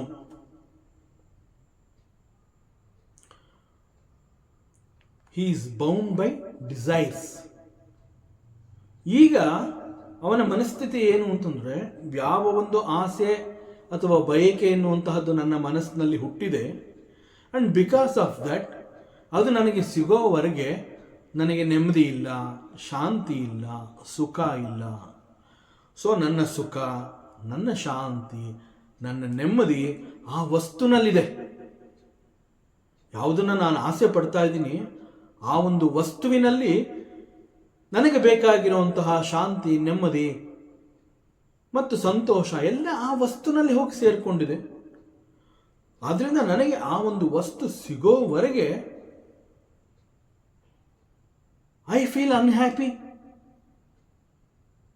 and this is my experience. ಇದನ್ನು ನಾನು ಅನುಭವಿಸ್ತಾ ಇದ್ದೀನಿ. ಈಗ ಯಾವುದೋ ಒಂದು ಆಸೆಯ ಬಯಕೆಯನ್ನು ನಾನು ಹೊಂದಿರೋದ್ರಿಂದ ಅದು ನನ್ನನ್ನು ಕಟ್ಟಿ ಹಾಕಿದೆ. ಸೊ ಕಟ್ಟಿ ಹಾಕಿರುವಂತಹ ಆಸೆಯ ಬಯಕೆಯಿಂದ ನಾನು ಹೊರಗಡೆ ಬರಬೇಕು, ನಾನು ಮುಕ್ತನಾಗಬೇಕು ಅಂತಂದರೆ ಯಾವ ಒಂದು ಆಸೆಯ ಬಯಕೆಯನ್ನು ನಾನು ಹೊಂದಿದ್ದೀನಿ ಅದನ್ನು ನಾನು ಪೂರೈಸ್ಕೋಬೇಕು. So he is seeking to be free from a want.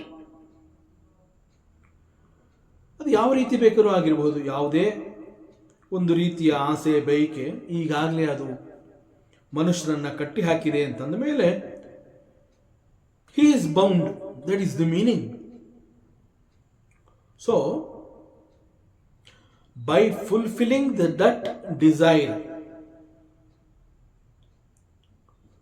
by fulfilling that desire, it is not that he gets what he wanted.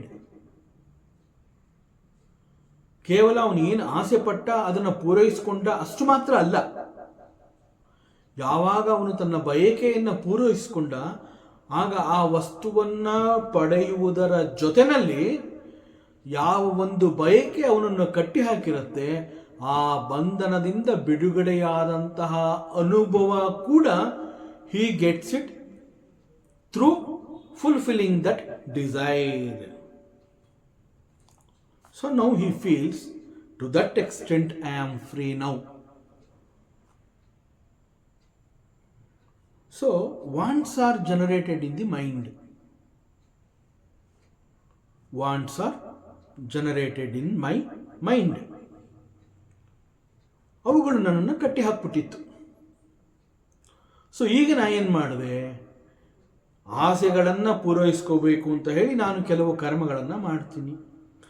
ಆ ಕರ್ಮಗಳನ್ನು ಮಾಡಿ ಅವುಗಳ ಮೂಲಕ ನಾನು ಯಾವುದನ್ನು ಆಸೆ ಪಟ್ಟಿದ್ದೆ ಅದನ್ನು ಪೂರೈಸಿಕೊಳ್ಳುವ ಮೂಲಕ ಆ ಬಂಧನದಿಂದ ಹೊರಬಂದೆ, ಜೊತೆಗೆ ಆ ವಸ್ತುವನ್ನು ಕೂಡ ನಾನು ಪಡೆದುಕೊಂಡೆ.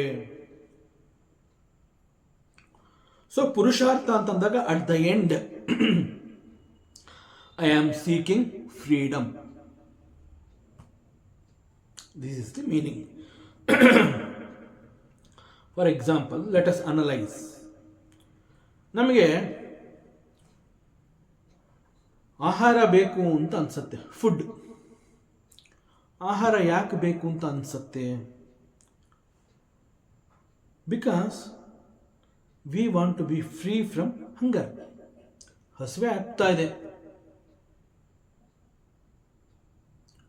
ಆ ಹಸುವಿನಿಂದ ನಾನು ಮುಕ್ತನಾಗಬೇಕು. ಅದೇ ರೀತಿ, why do we need money? I need money because I want to be free from the notion of insecurity feeling.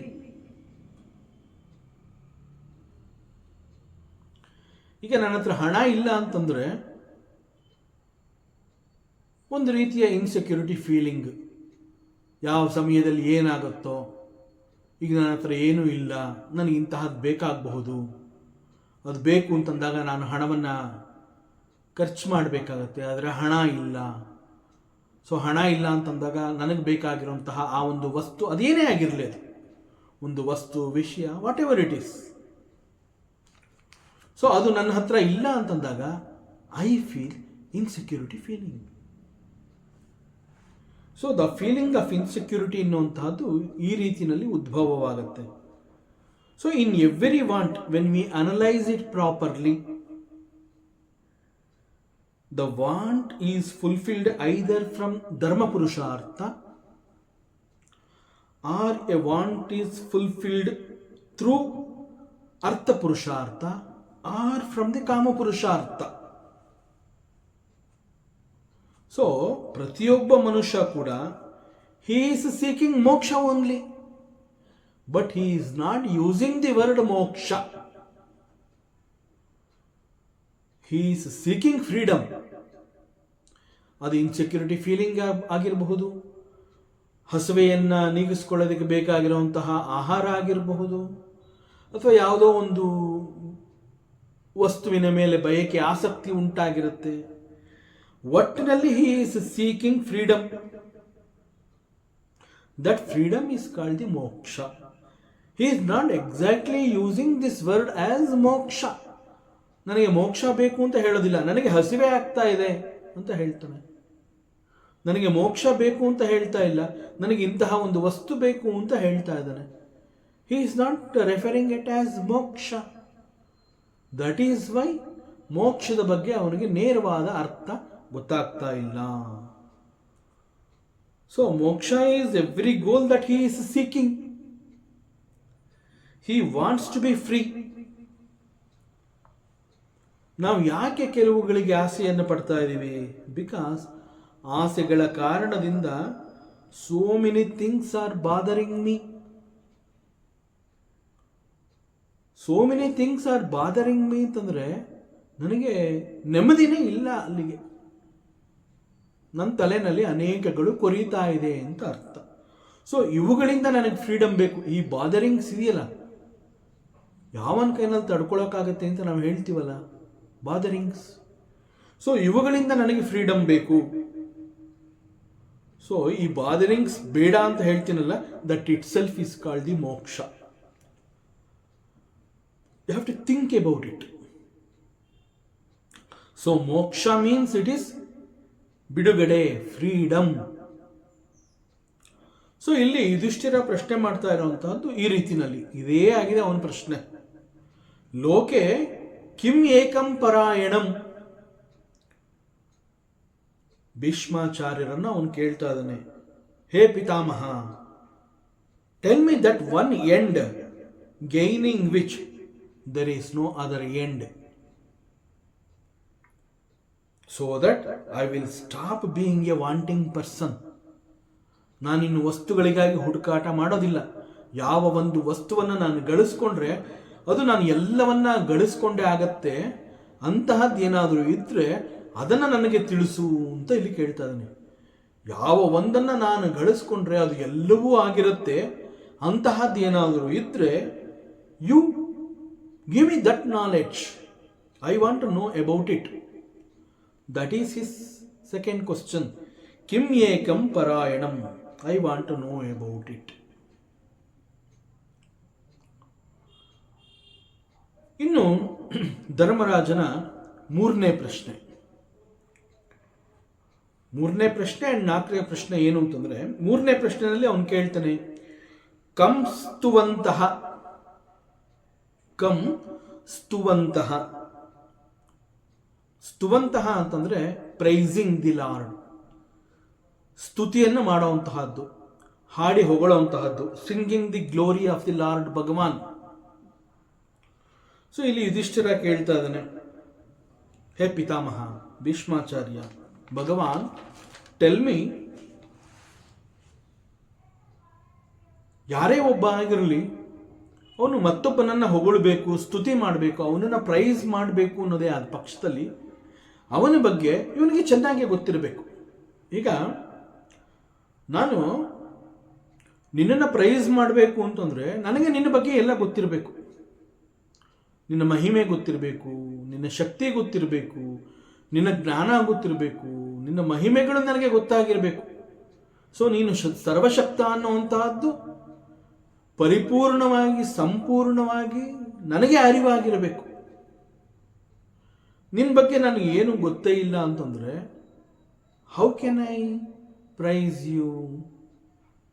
So ಅದರಿಂದ ಇಲ್ಲಿ ಅವನು ಕೇಳ್ತಾ ಇದ್ದಾನೆ, ಒಬ್ಬ ಮನುಷ್ಯ ಪರಮಾತ್ಮನನ್ನ, ಯಾವ ಪರಮಾತ್ಮನನ್ನ ಯಾರನ್ನ ಕುರಿತು ಸ್ತುತಿ ಮಾಡ್ತಾ ಇದ್ದಾನೆ, ಮಾಡಬೇಕು ಅಂತ ಅವನು ಅನ್ಕೊಂಡಿದ್ದಾನೆ, ಅವನಿಗೆ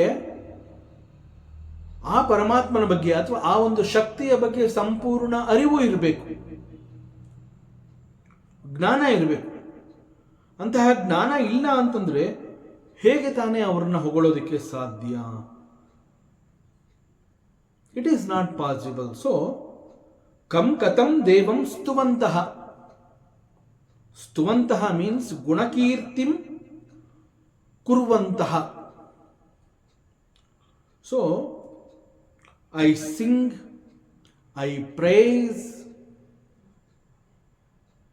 I glorify your ಮಹಿಮೇಸ್ ಅಂತ ಅಂದಾಗ ನನಗೆ ಅಂತಹವನ ಬಗ್ಗೆ ಸಂಪೂರ್ಣವಾಗಿ ಅರಿವು ಇರಬೇಕು. ಅದೇ ರೀತಿ ಸಿಮಿಲರ್ಲಿ ಕಂ ಅರ್ಚೆಯಂತಹ,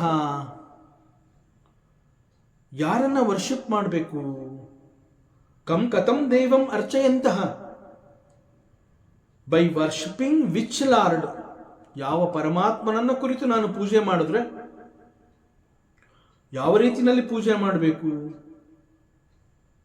ಪರಮಾತ್ಮನನ್ನ ಯಾವ ರೀತಿ ಪೂಜೆ ಮಾಡಬೇಕು ಅಂತಂದಾಗ ಆಚಾರ್ಯ ಶಂಕರರು ಹೇಳ್ತಾರೆ, ಬಾಹ್ಯಂ ಅಪಿ ಅಂತರಂ, ಬೋತ್ ಇಂಟರ್ನಲಿ ಅಂಡ್ ಎಕ್ಸ್ಟರ್ನಲಿ ಬಹುವಿಧಂ ಅರ್ಚಯಂತಂ. So worshipping the Lord in different ways, because worship ಅಂತಂದಾಗ there are many kinds, there are many different rituals. ನೀನು ಹೀಗೆ ಪೂಜೆ ಮಾಡಬೇಕು, ಈ ರೀತಿನಲ್ಲೇ ಇಂತಹದೇ ಹೂವನ್ನು ತಂದು ಅಲಂಕಾರ ಮಾಡಬೇಕು, ಇಂತಹದೇ ವಸ್ತ್ರವನ್ನು ಹೊದಿಸಬೇಕು, ರೇಷ್ಮೆಯನ್ನೇ ಉಪಯೋಗಿಸಬೇಕು, ಆ ರೀತಿ ಇಲ್ಲ. ಗೀತೆಯಲ್ಲಿ ಪರಮಾತ್ಮ ಹೇಳ್ತಾನೆ, ಪತ್ರಂ ಪುಷ್ಪಂ ಫಲಂ ತೋಯಂ.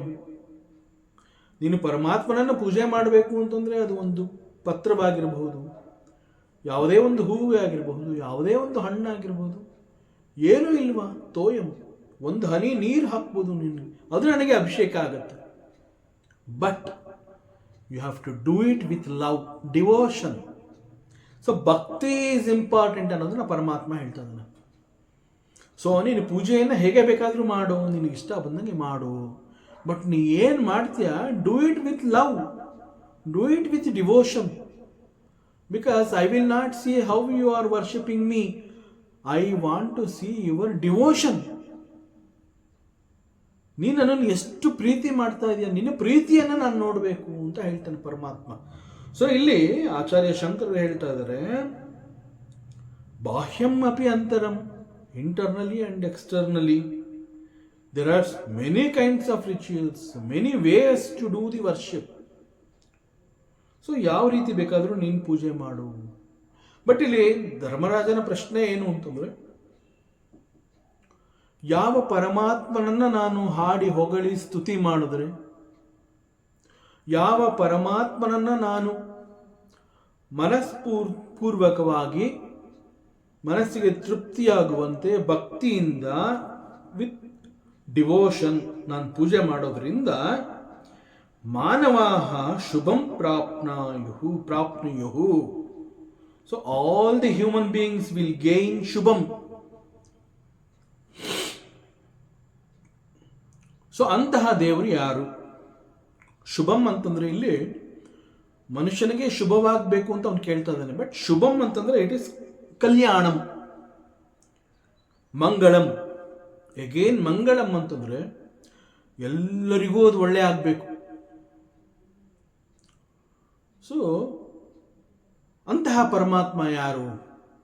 ಅಂತಹ ಪರಮಾತ್ಮನಿಗೆ ನಾನು ಮಾಡುವಂತಹ ಸ್ತುತಿ ಇರಬಹುದು, ಪೂಜೆ ಇರಬಹುದು, ಅದು ಅವನಿಗೆ ಹೋಗಿ ತಲುಪಿ ಆ ಪರಮಾತ್ಮನನ್ನ, ನನ್ನ ಸ್ತುತಿ ಮತ್ತು ನನ್ನ ಪೂಜೆ ಎನ್ನುವಂತಹದ್ದು ಅವನನ್ನು ತೃಪ್ತಗೊಳಿಸಿದ್ರೆ ಅದರಿಂದ ಎಲ್ಲ ಮಾನವರಿಗೂ ಅದು ಶುಭವಾಗಬೇಕು. ಸೊ ಅಂತಹ ಒಂದು ದೇವನನ್ನು ನನಗೆ ಇಲ್ಲಿ ಲೋಕದಲ್ಲಿ ಯಾರು ಇದ್ರೆ ಅಂತಹದ್ದನ್ನು ನನಗೆ ತಿಳಿಸ್ಕೊಡು. ಅಂತಹ ದೇವ, ಅವನ ಬಗ್ಗೆ ನನಗೆ ಜ್ಞಾನ ಬೇಕು, ಮತ್ತು ಯಾವ ರೀತಿ ಸ್ತುತಿ ಮಾಡಬೇಕು, ಹೇಗೆ ಪೂಜೆ ಮಾಡಬೇಕು, ಅದೆಲ್ಲವನ್ನು ನನಗೆ ನೀನು ತಿಳಿಸ್ಕೊಡು. ಇದು ಅವನ 4ನೇ ಪ್ರಶ್ನೆ. 3 ಮತ್ತು 4ನೇ ಪ್ರಶ್ನೆಯಲ್ಲಿ ಈ ರೀತಿ ಕೇಳಿದ್ದಾನೆ. ಮತ್ತು ಧರ್ಮರಾಜನ 5ನೇ ಪ್ರಶ್ನೆ, ಸರ್ವಧರ್ಮಾಣಂ ಅಂತ ಕೇಳ್ತಾನೆ. ಇನ್ಫ್ಯಾಕ್ಟ್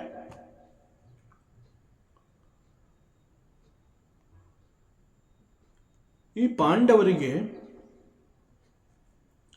ಭೀಷ್ಮಾಚಾರ್ಯ ಪಿತಾಮಹ and at the same time A great teacher also. ಅನೇಕ ಸಂದರ್ಭಗಳಲ್ಲಿ ಒಬ್ಬ ಗುರುವಾಗಿ ನಿಂತಿದ್ದಾನೆ ಅವರ ಪಾಲಿಗೆ, ತಾತನಾಗಿದ್ದಾನೆ, ತಾತನಾಗಿ ಮಾಡಬೇಕಾಗಿರುವಂತಹ ಅನೇಕ ಸಂಸ್ಕಾರಗಳನ್ನು ಹೇಳ್ಕೊಟ್ಟಿದ್ದಾನೆ. ಒಬ್ಬ ಗುರುವಾಗಿ ಕೊಡಬೇಕಾಗಿರುವಂತಹ ರೀತಿ, ನೀತಿ, ಜ್ಞಾನ ಎಲ್ಲವನ್ನ ಕೊಟ್ಟಿದ್ದಾನೆ. ಅದಕ್ಕೆ ಸರ್ವಧರ್ಮಾಣಂ ಅಂತ ಇಲ್ಲಿ ಧರ್ಮರಾಜ ಯಾಕೆ ಆ ರೀತಿ ಹೇಳ್ತಾ ಇದ್ದಾನೆ ಅಂತಂದ್ರೆ, ಹೇ ಪಿತಾಮಹ, ಹೇ ಭೀಷ್ಮಾಚಾರ್ಯ, ಭಗವಾನ್ ಭೀಷ್ಮ, ನಾನು ಈಗಾಗಲೇ ನಿನ್ನಿಂದ ಅನೇಕ ರೀತಿಯ ಧರ್ಮಗಳನ್ನು ಕೇಳಿ ತಿಳ್ಕೊಂಡಿದ್ದೀನಿ, ಕಲ್ತಿದ್ದೀನಿ. You have taught me already so many ಧರ್ಮಾಸ್, but still it is my another question to you. He is addressing Bhishma. ನೀನು ಈಗಾಗಲೇ ನನಗೆ ಧರ್ಮವನ್ನು ತಿಳಿಸ್ಕೊಟ್ಟಿದೀಯ, ಇದು ಮೊದಲಲ್ಲ, ನಾನು ನಿನ್ನಿಂದ ಕಲ್ತಾಗಿದೆ. ಅನೇಕ ಧರ್ಮಗಳನ್ನೇ ನೀನು ನನಗೆ ತಿಳಿಸ್ಕೊಟ್ಟಿದೀಯ, 1, 2 ಅಲ್ಲಪ್ಪ, ನಾನು ಸಾಕಷ್ಟು ನಿನ್ನ ಹತ್ರ ಕಲ್ತಿದ್ದೀನಿ. ಆದರೆ ಸರ್ವಧರ್ಮಾಣ, ಅವುಗಳಲ್ಲಿ ವಿಚ್ ಒನ್ ಈಸ್ ಪರಮಧರ್ಮ,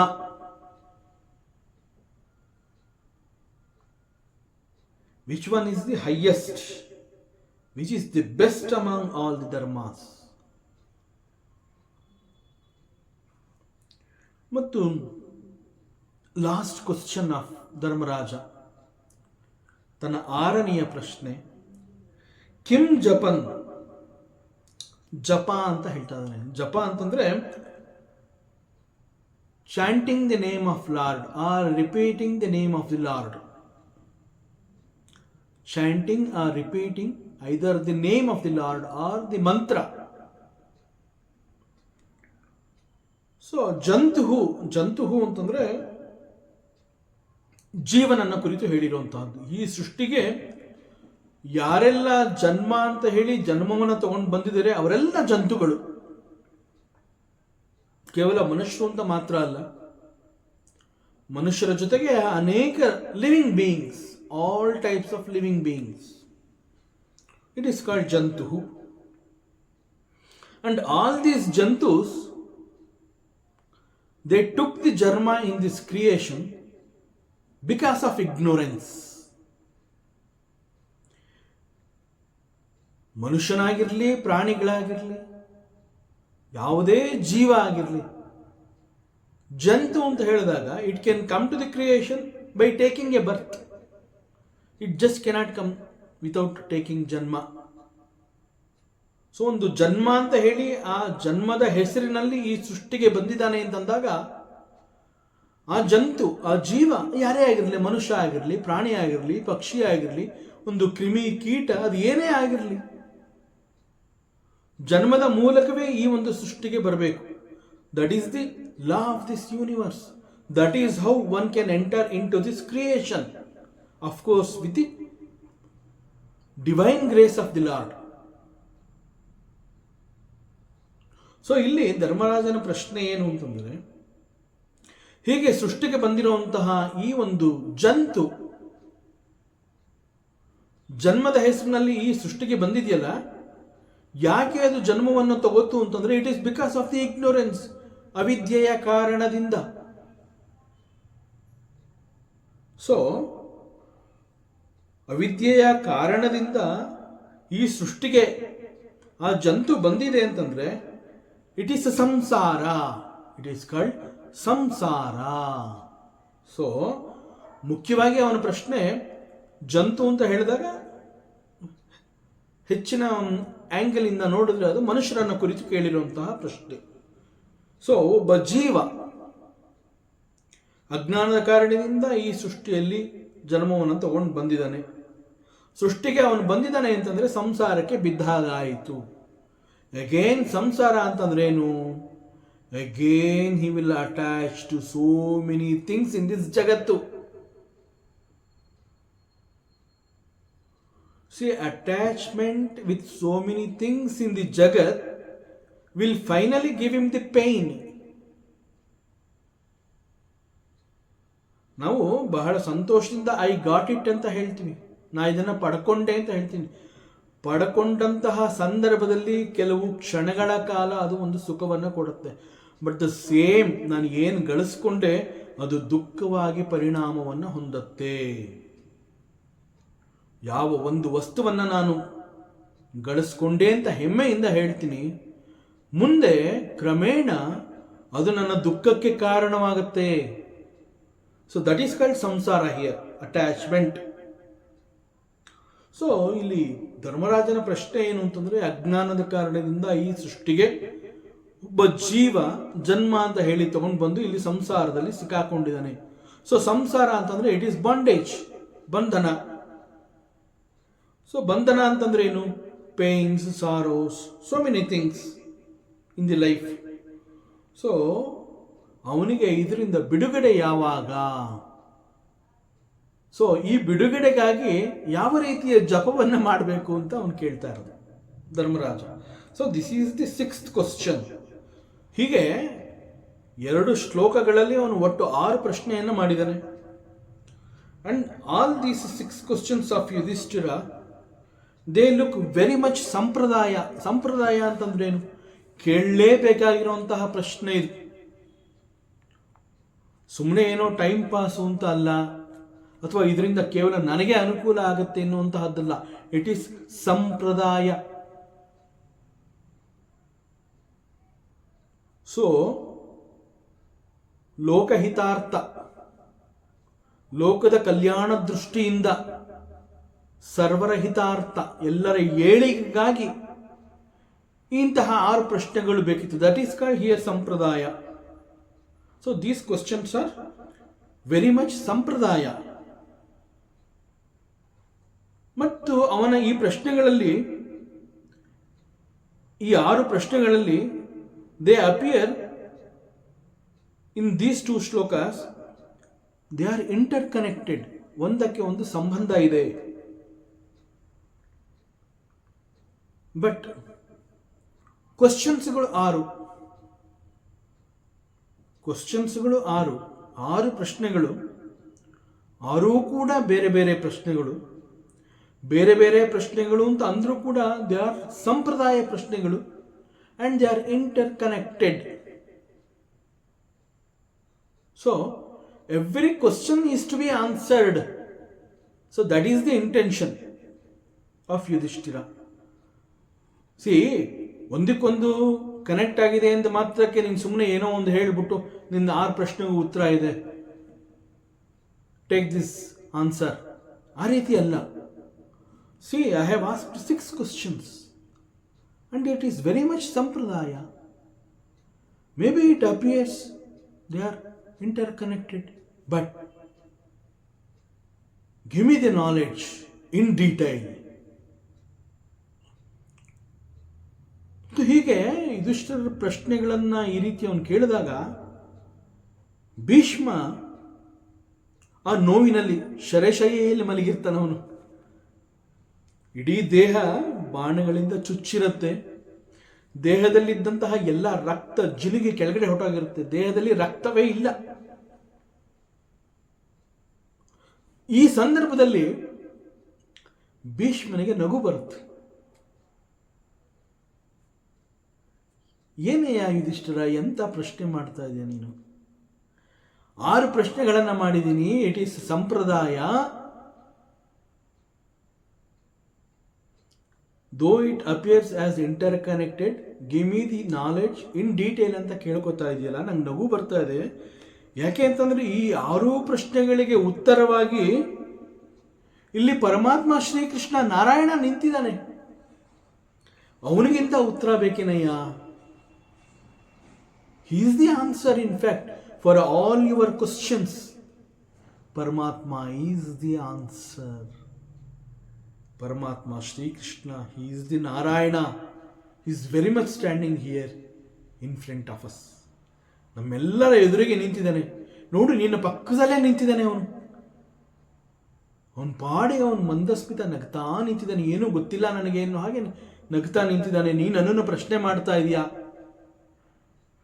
ಸೊ ನಿನ್ನ ಪ್ರಕಾರ ಎಲ್ಲ ಪ್ರಫೌಂಡ್ ಕ್ವಶನ್ಸ್, ಲೋಕಹಿತಾರ್ಥ, ಸರ್ವರ ಏಳಿಗೆಗಾಗಿ ಸಂಪ್ರದಾಯಬದ್ಧ ಕ್ವಶನ್ಸ್, ಹೀಗೆ ಅನೇಕ ರೀತಿಯಲ್ಲಿ ನೀನು ಕೇಳ್ತಾ ಇದೆಯಾ? ಬಟ್ ನನಗೆ ಆಶ್ಚರ್ಯ ಆಗ್ತದೆ, ಉತ್ತರ ನಿನ್ನ ಪಕ್ಕದಲ್ಲೇ ಇದೆಯಲ್ಲಯ್ಯ, ನನ್ನನ್ನು ಕೇಳ್ತಾ ಇದೆಯಲ್ಲ. ಪರಮಾತ್ಮ Sri Krishna is very much standing right in front of us. He is the Narayana, he is the answer. ಆದರೂ ಕೂಡ ನೀನು ಕ್ವಶನ್ ಕೇಳಿದೀಯಾ? The same Narayana, the same ಪರಮಾತ್ಮ who is standing here in front of us, ಅವನ 1,000 ನಾಮಗಳನ್ನು ನಾನು ಹೇಳ್ತೀನಿ, ಹೆಸರುಗಳನ್ನು ಹೇಳ್ತೀನಿ. And that itself is the answer for all your questions. ಹೀಗೆ ಹೇಳಿ ಭೀಷ್ಮ ಪರಮಾತ್ಮ ನಾರಾಯಣನ 1,000 ಬೇರೆ ಬೇರೆ ನಾಮಗಳು, ಹೆಸರುಗಳನ್ನು ಅವನು ಹೇಳ್ತಾನೆ. ಸೊ ಭೀಷ್ಮ ಉವಾಚ, ಭೀಷ್ಮ ಹೇಳ್ತಾ ಇದ್ದಾನೆ, ಜಗತ್ಪ್ರಭುಂ ದೇವದೇವಂ ಅನಂತಂ ಪುರುಷೋತ್ತಮಂ ಸ್ತುವನ್ನಾಮ ಸಹಸ್ರೇಣ ಪುರುಷ ಸತತೋತ್ತಿತಃ ತಮೇವ ಚಾರ್ಚಯನ್ ನಿತ್ಯಂ ಭಕ್ತ್ಯ ಪುರುಷಮವ್ಯಯಂ ಧ್ಯಾಯನ್ ಸ್ತುವನ್ನಾಮಸ್ಯಂಶ್ಚ ಯಜಮಾನಸ್ತಮೇವ ಚ ಅನಾದಿ ನಿಧನಂ ವಿಷ್ಣುಂ ಸರ್ವಲೋಕ ಮಹೇಶ್ವರಂ ಲೋಕಾಧ್ಯಕ್ಷಂ ಸ್ತುವನ್ ನಿತ್ಯಂ ಸರ್ವ ದುಃಖಾತಿ ಗೋ ಭವೇತ್. ಸೊ ಇಲ್ಲಿ ಯುಧಿಷ್ಠಿರನ ಈ 6 ಪ್ರಶ್ನೆಗಳನ್ನು ಗಮನಿಸಿದರೆ ಮುಖ್ಯವಾಗಿ ಅವನಿಗೆ ಯಾವುದರ ಬಗ್ಗೆ ವಿಚಾರವನ್ನು ತಿಳ್ಕೋಬೇಕು ಅನ್ನುವಂತಹ ಆಸೆ ಅವನಲ್ಲಿ ಇದೆ ಅನ್ನುವಂತಹದ್ದು ಗೊತ್ತಾಗುತ್ತೆ. Because the essence of all these 6 questions are like this.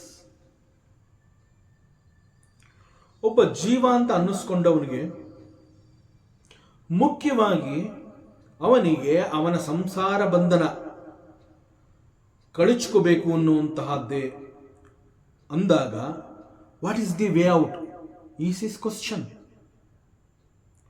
ಅವನ 6 ಪ್ರಶ್ನೆಗಳ ಒಟ್ಟು ಸಾರ ಕೇವಲ ಇಷ್ಟು ಮಾತ್ರ ಆಗಿದೆ. ಸಂಸಾರ ಬಂಧನದಿಂದ ಮುಕ್ತನಾಗುವಂತಹದ್ದು ಹೇಗೆ ಅನ್ನುವ ಒಂದು ಪ್ರಶ್ನೆಯನ್ನು ಈ 6 ಬೇರೆ ಬೇರೆ ಆ್ಯಂಗಲ್ಗಳಿಂದ ಅವನು ಕೇಳಿದನು. ಆ 6 ಪ್ರಶ್ನೆಗಳ ಒಂದು ಸಾರಾಂಶ ಅಥವಾ ದ ಎಸೆನ್ಸ್, ಸಾರವನ್ನು ನಾವು ಗಮನಿಸಿದ್ರೆ, ಈ ಒಂದು ಸೃಷ್ಟಿಗೆ ಅಜ್ಞಾನದ ಕಾರಣದಿಂದ ಜೀವನ ಪ್ರವೇಶವಾಗಿದೆ. ಒಬ್ಬ ಜೀವ ಜನ್ಮ ಎಂಬ ಹೆಸರಿನಿಂದ ಈ ಲೋಕಕ್ಕೆ ಬಂದಿದ್ದಾನೆ ಅಂತಂದ್ರೆ ಅವನು ಹಿ ಈಸ್ ಅಗೇನ್ ಸಂಸಾರಕ್ಕೆ ಬಿದ್ದ. ಸಂಸಾರಕ್ಕೆ ಬಿದ್ದ ಅಂತಾನೆ ಹೇಳ್ತಾರೆ ವೇದಾಂತದಲ್ಲಿ. ಯಾಕೆ ಅಂತಂದ್ರೆ ಹೇಳೋದು ಬಹಳ ಕಷ್ಟ. ಸಂಸಾರ ಇಸ್ ಲೈಕ್ ದಟ್. ಸೊ ಇಲ್ಲಿ ಅವನ ಪ್ರಶ್ನೆ ಅದೇ ಆಗಿದೆ. ಅಜ್ಞಾನದ ಕಾರಣದಿಂದ ಜೀವ ಜನ್ಮ ಅನ್ನೋ ಹೆಸರಿನಿಂದ ಈ ಸೃಷ್ಟಿಗೆ ಪ್ರವೇಶವನ್ನು ಮಾಡಿದಾನೆ. ಸಂಸಾರಕ್ಕೆ ಸಿಕ್ಕಾಕೊಂಡಾಯ್ತು ಅಲ್ಲಿಗೆ. ಸೊ ಸಂಸಾರಕ್ಕೆ ಸಿಕ್ಕಾಕೊಂಡಿದ್ದಾನೆ ಅಂತಂದ್ರೆ ಏನು? ಅಲ್ಲೇನು ಸಂತೋಷ ಇದೆಯಾ, ನೆಮ್ಮದಿ ಇದೆಯಾ, ತೃಪ್ತಿ ಇದೆಯಾ? ಯಾವುದೂ ಇಲ್ಲ. ದುಃಖ, ನೋವು, ಸಂಕಟ ನಿರಂತರವಾಗಿ ಅವನನ್ನು ಬಾಧಿಸ್ತಾ ಇದೆ. ಸೊ ಇವುಗಳಿಂದ, ಈ ಒಂದು ಸಂಸಾರದ ಸಾಗರದಿಂದ, ಭವಸಾಗರದಿಂದ ಅವನು ಈಚೆ ಬರಬೇಕು. ಸೊ ಭವಸಾಗರದಿಂದ ಅವನು ಈಚೆ ಬರೋದಕ್ಕೆ what is the way out? This is the question of Yudhishthira. ಕೇವಲ ಈ 6 ಪ್ರಶ್ನೆಗಳಲ್ಲಿ ದ ಎಸೆನ್ಸ್ ಕೇವಲ ಇಷ್ಟು ಮಾತ್ರ ಆಗಿದೆ. ಸೊ ಇಲ್ಲಿ ಒಬ್ಬ ಡಿವೋಟಿ, ಸಾಧಕ ಅಂತ ಹೇಳಿದಾಗ ಯಾವ ಒಂದು ಮಾತ್ರವನ್ನ ಅವನು ಅನುಸರಿಸಿದ್ರೆ, ಯಾವ ಒಂದು ಮಾರ್ಗವನ್ನ ಒಬ್ಬ ಸಾಧಕ, ಒಬ್ಬ ಡಿವೋಟಿ, ಒಬ್ಬ ಭಕ್ತ ಅಂತಂದ್ರೆ ಸಂಸಾರ ಬಂಧನದಿಂದ ನಾನು ಕಳಿಸ್ಕೋಬೇಕು ಅಂತ ಅನ್ನಿಸಿದಾಗ ಅವನು ತನ್ನ ಪ್ರಯತ್ನವನ್ನು ಮಾಡ್ತಾನಲ್ಲ, ಸಾಧನೆ ಅಂತ ಹೇಳಿ. ಸೊ ಹಿ ಬಿಕಮ್ ಸಾಧಕ. ಸಂಸಾರದಿಂದ ನಾನು ತಪ್ಪಿಸ್ಕೋಬೇಕು ಅಂತ ಹೇಳಿ ಯಾವಾಗ ಅವನಲ್ಲಿ ಅಂತಹ ಆಸೆ ಆಗುತ್ತೆ, ಎ ಸಾಧಕ is born in him. He is called the ಸಾಧಕ ನೌ ಆನ್ವರ್ಡ್ಸ್. ಸೊ ಅಂತಹ ಸಾಧಕ ಈ ರೀತಿ ಸಂಸಾರ ಬಂಧನದಿಂದ, ಭವಸಾಗರದಿಂದ ಮುಕ್ತಿಯನ್ನು ಪಡಿಬೇಕು ಅಂತ ಹೇಳಿದ್ರೆ ಯಾವ ಕೇವಲ ಒಂದು ಮಾರ್ಗವನ್ನ ಅನುಸರಿಸಿದ್ರೆ ಸಾಕು, ಆ ಮಾರ್ಗದ ಮೂಲಕ ಅವನಿಗೆ ಅನೇಕ ಪರಿಹಾರಗಳು ಸಿಗಬೇಕು. ಯಾಕೆ ಅಂತಂದ್ರೆ ಇಲ್ಲಿ 6 ಪ್ರಶ್ನೆ ಅಂತ ಹೇಳಿದಾಗ ಅನೇಕ ಸಮಸ್ಯೆಗಳು ಅನ್ನೋ ರೀತಿಯಲ್ಲಿ ಕಾಣುತ್ತೆ. ಸೊ ಅನೇಕ ಸಮಸ್ಯೆಗಳು ಅಂತಂದಾಗ ಅನೇಕ ಪರಿಹಾರ, ಒಂದೊಂದು ಸಮಸ್ಯೆಗೆ ಒಂದೊಂದು ಪರಿಹಾರ. ಬಟ್ ಇಲ್ಲಿ ಧರ್ಮರಾಜನ ಪ್ರಶ್ನೆ ಏನು ಅಂತಂದ್ರೆ, ಯಾವ ಒಂದನ್ನ ಗಳಿಸ್ಕೊಂಡ್ರೆ ಅದು ಎಲ್ಲವುಗಳನ್ನ ಗಳಿಸಿಕೊಂಡ ಹಾಗೆ ಆಗತ್ತೆ, ಅಂತಹದ್ದು ನನಗೆ ಬೇಕು ಅಂತ ಕೇಳಿರುವಂತಹದ್ದವನು ಧರ್ಮರಾಜ. ಸೊ ಇಲ್ಲಿ ಸಂಸಾರ ಬಂಧನದಿಂದ, ಭವಸಾಗರದಿಂದ ಮುಕ್ತಿಯನ್ನ ನಾನು ಪಡ್ಕೋಬೇಕು ಅಂತ ಹೇಳಿ ಯಾವ ಒಂದು ಮಾರ್ಗವನ್ನ ಈ ಒಬ್ಬ ಸಾಧಕ, ಭಕ್ತ, ಎ ಡಿವೋಟಿ ಆ ಒಂದು ಮಾರ್ಗವನ್ನ ಅನುಸರಿಸಿದ್ರೆ ಅದು ಎಲ್ಲವುಗಳಿಗೂ ಪರಿಹಾರ ಆಗಬೇಕು. ಆದ್ರಿಂದ ಸಮಸ್ಯೆ ಎಷ್ಟೇ ಇರಲಿ, ಆದರೆ ಅವುಗಳಿಗೆ ಪರಿಹಾರದ ಮಾರ್ಗ ಕೇವಲ ಒಂದು ಮಾತ್ರವಾಗಿರಬೇಕು. ಅಂತಹದ್ದನ್ನು ನನಗೆ ತಿಳಿಸಿ ಅಂತಾನೆ ಇಲ್ಲಿ ಧರ್ಮರಾಜ ಕೇಳಿರುವಂತಹದ್ದು. ನನಗೆ ಬೇಕಾಗಿರೋದೇ ಅದು. So I want that one particular way to come out from this problems. So I am searching for that particular way. So Bhishma ಪಿತಾಮಹನನ್ನ ಧರ್ಮರಾಜ ಕೇಳಿರುವಂತಹದ್ದು ಅಂತಹ ಒಂದು ಪರಿಹಾರ ಅನ್ನುವಂತಹದ್ದಿದ್ರೆ ಅದನ್ನು ನನಗೆ ತಿಳಿಸ್ಕೊಡು. So by which a human being will get released from the bondages of ಸಂಸಾರ, ಭವಸಾಗರ. So he is asking Bhishma. ಇಲ್ಲಿ ಭೀಷ್ಮ ಅಂತಂದಾಗ ಒಂದು ಸಣ್ಣ ಹಿನ್ನೆಲೆ. ಭೀಷ್ಮ ಅವನ original name he is called Devvrat. ಭೀಷ್ಮನ ಮೂಲ ನಾಮ Devvrat. Who is this Devvrat? This Devvrat is the son of Shantanu king. Shantanu ಮಹಾರಾಜನ ಮಗ ಅವನು ದೇವವ್ರತ. ಸೊ ಈ ಶಂತನು ಮಹಾರಾಜನ ಮಗ Devvrat, now he is called Bhishma ಅಂತಂದಾಗ ಭೀಷ್ಮ ಒಬ್ಬ ಮಹಾರಾಜನೇ ಆಗಬೇಕಾಗಿತ್ತು. ಅವನು ಮಹಾರಾಜ ಆಗಿಲ್ಲ. ಈಗ ದೇವವ್ರತ ಅಲ್ಲ, ಅವನು ಭೀಷ್ಮ ಆಗಿದ್ದಾನಲ್ಲ. ಏನು ಅಂತಂದ್ರೆ, because this Devavrata long back he took a great ಶಪಥ, ಒಂದು ದೊಡ್ಡ ಪ್ರತಿಜ್ಞೆಯನ್ನು ಅವನು ಮಾಡ್ತಾನೆ. ಹಸ್ತಿನಾಪುರದ ಸಿಂಹಾಸನೆಯ ರಕ್ಷಣೆ ನನ್ನದು. ಸೊ ನಾನು ಎಂದೂ ಕೂಡ ಹಸ್ತಿನಾಪುರದ ಸಿಂಹಾಸನದ ಮೇಲೆ ನಾನು ಆಸೆ ಪಡೋದಿಲ್ಲ. ಸಿಂಹಾಸನ ನನಗೆ ಬೇಡ, ಆದರೆ ಸಿಂಹಾಸನದ ರಕ್ಷಣೆ ನನ್ನ ಜವಾಬ್ದಾರಿ. ಸೊ ಈ ಕಾರಣದಿಂದ ನಾನು ಬ್ರಹ್ಮಚಾರಿಯಾಗಿ ಉಳ್ಕೋತೀನಿ. ನಾನು ಮದುವೆ ಆಗೋದಿಲ್ಲ, ನನಗೆ ಸಂತಾನದ ಅಪೇಕ್ಷೆ ಇಲ್ಲ, ನನಗೆ ಸಿಂಹಾಸನ ಬೇಡ. ನಾನು ಆಜನ್ಮ ಪರ್ಯಂತ ಬ್ರಹ್ಮಚಾರಿಯಾಗಿ ಉಳಿದು ಹಸ್ತಿನಾಪುರದ ಸಿಂಹಾಸನವನ್ನು ರಕ್ಷಣೆ ಮಾಡುವಂತಹದ್ದು ನನ್ನ ಧರ್ಮ ಅಂತ ಹೇಳಿ ಒಂದು ದೊಡ್ಡ ಪ್ರತಿಜ್ಞೆಯನ್ನು ತಗೋತಾನೆ. ಸೊ ಭೀಷ್ಮ ಮೀನ್ಸ್ ದಟ್ ಪ್ರತಿಜ್ಞೆ ಇಸ್ ಕಾಲ್ಡ್ ದಿ ಭೀಷ್ಮ ಪ್ರತಿಜ್ಞೆ. ಅಂಡ್ ಯಾವಾಗ ಅಂತಹ ಒಂದು ಶಬ್ದವನ್ನು ಮಾಡ್ತಾನೆ, ಆ ನಂತರದಲ್ಲಿ the entire universe calls him Bhishma. He is no more Devavrata, he is Bhishma now onwards, because he took that Bhishma ಪ್ರತಿಜ್ಞೆ. So he is that Bhishma. So ಆ ನಂತರದಲ್ಲಿ ದೇವವ್ರತನನ್ನ ಭೀಷ್ಮ ಅಂತ ಹೇಳಿ ಇಡೀ ವಿಶ್ವ ಅವನನ್ನು ಗುರುತಿಸುತ್ತೆ.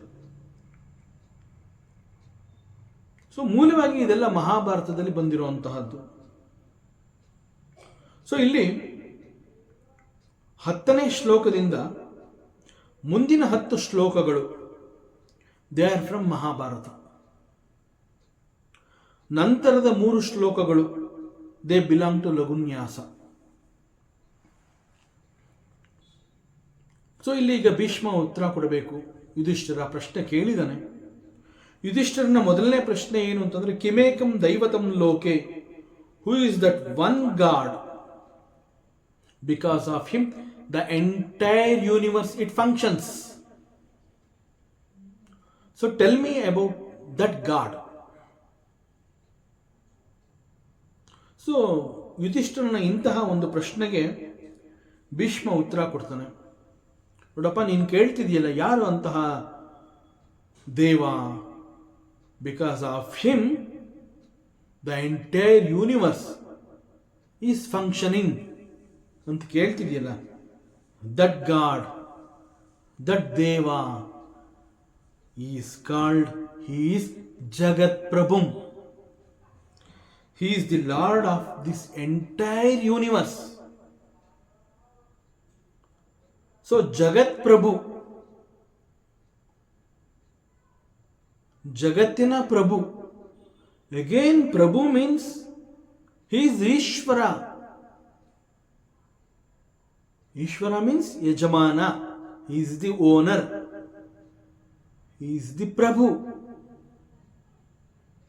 So, ನಾವು ಜಗತ್ ಪ್ರಭು, ಅವನು he is the ಈಶ್ವರ ಅಂತ ಕರೆದ್ರು ಕೂಡ,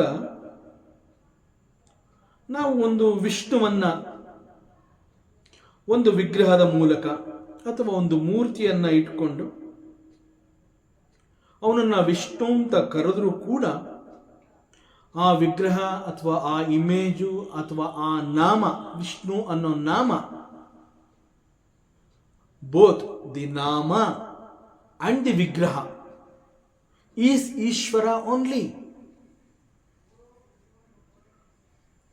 ಬಿಕಾಸ್ ಈಶ್ವರ ಅಂತ ಹೇಳಿದಾಗ he is the material for this world. Ishvara is the material for this world. And this vigraha ಅಂತ ಹೇಳಿದಾಗ, this vigraha is a material in this world. So Ishvara is both the material and the nama Vishnu.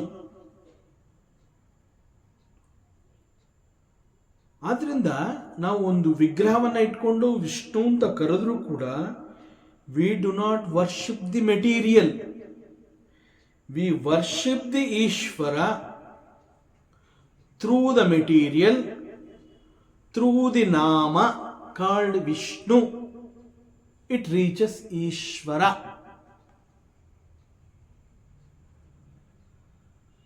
So we worship the Lord through this material. So we invoke him and his intelligence. Intelligence ಅಂತಂದ್ರೆ ಇಲ್ಲಿ ತತ್ವ ಅಂತ ಅರ್ಥ ಮಾಡ್ಕೋಬೇಕು. So we worship this tattva through this material called the Vigraha of the Vishnu. ಇದು ಹೇಗೆ ಅಂತಂದರೆ, ಈಗ ಯಾವುದೋ ಒಬ್ಬ ವ್ಯಕ್ತಿ ಬಹಳ ದೊಡ್ಡ ಅಚೀವ್ಮೆಂಟ್ ಮಾಡಿದ್ದಾನೆ ಲೋಕದಲ್ಲಿ, ಜಗತ್ತಲ್ಲಿ, ವರ್ಲ್ಡಲ್ಲಿ.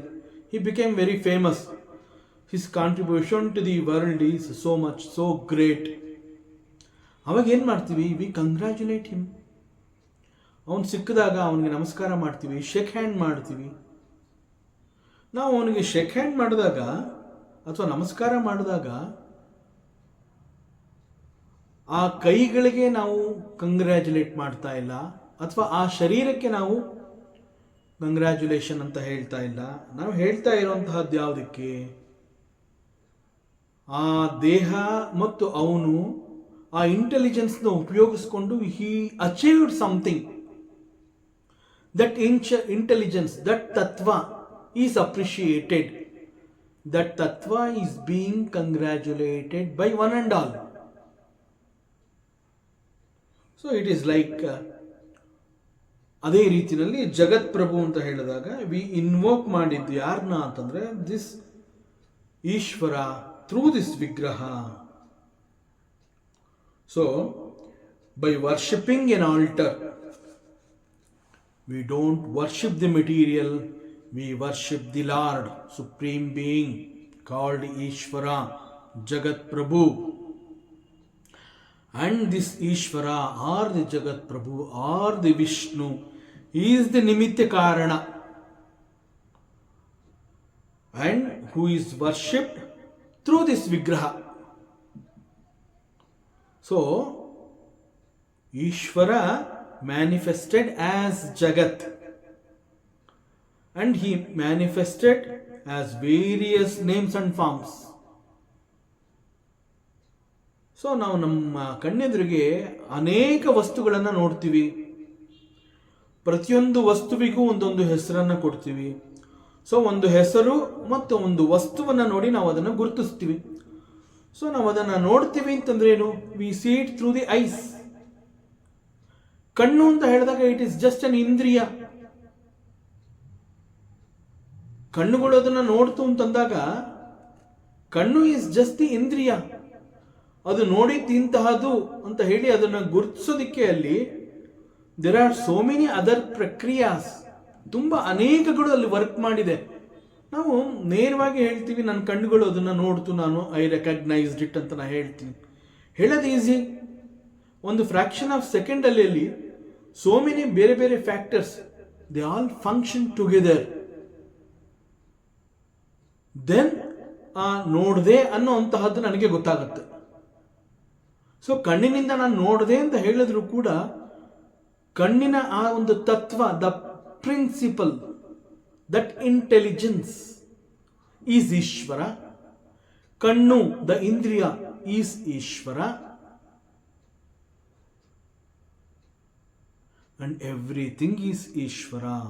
ಸೊ ಅದರಿಂದ ಈಶ್ವರ ಅಂತ ಹೇಳಿದಾಗ he is called the jagat prabhu. ಅಲ್ಲಿ ಅನೇಕ ಕೆಲಸಗಳು ಆ ರೀತಿ ಜರುಗುತ್ತವೆ.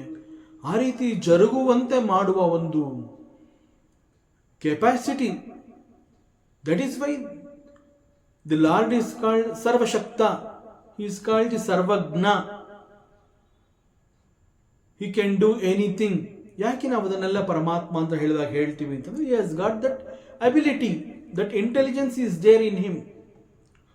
So that intelligence, that tattva is being worshipped, that tattva is being invoked, invoking through the altar called the Vishnu, Vishnu is the name, altar is the material, the Tattva is the Ishvara, is the Jagat Prabhu.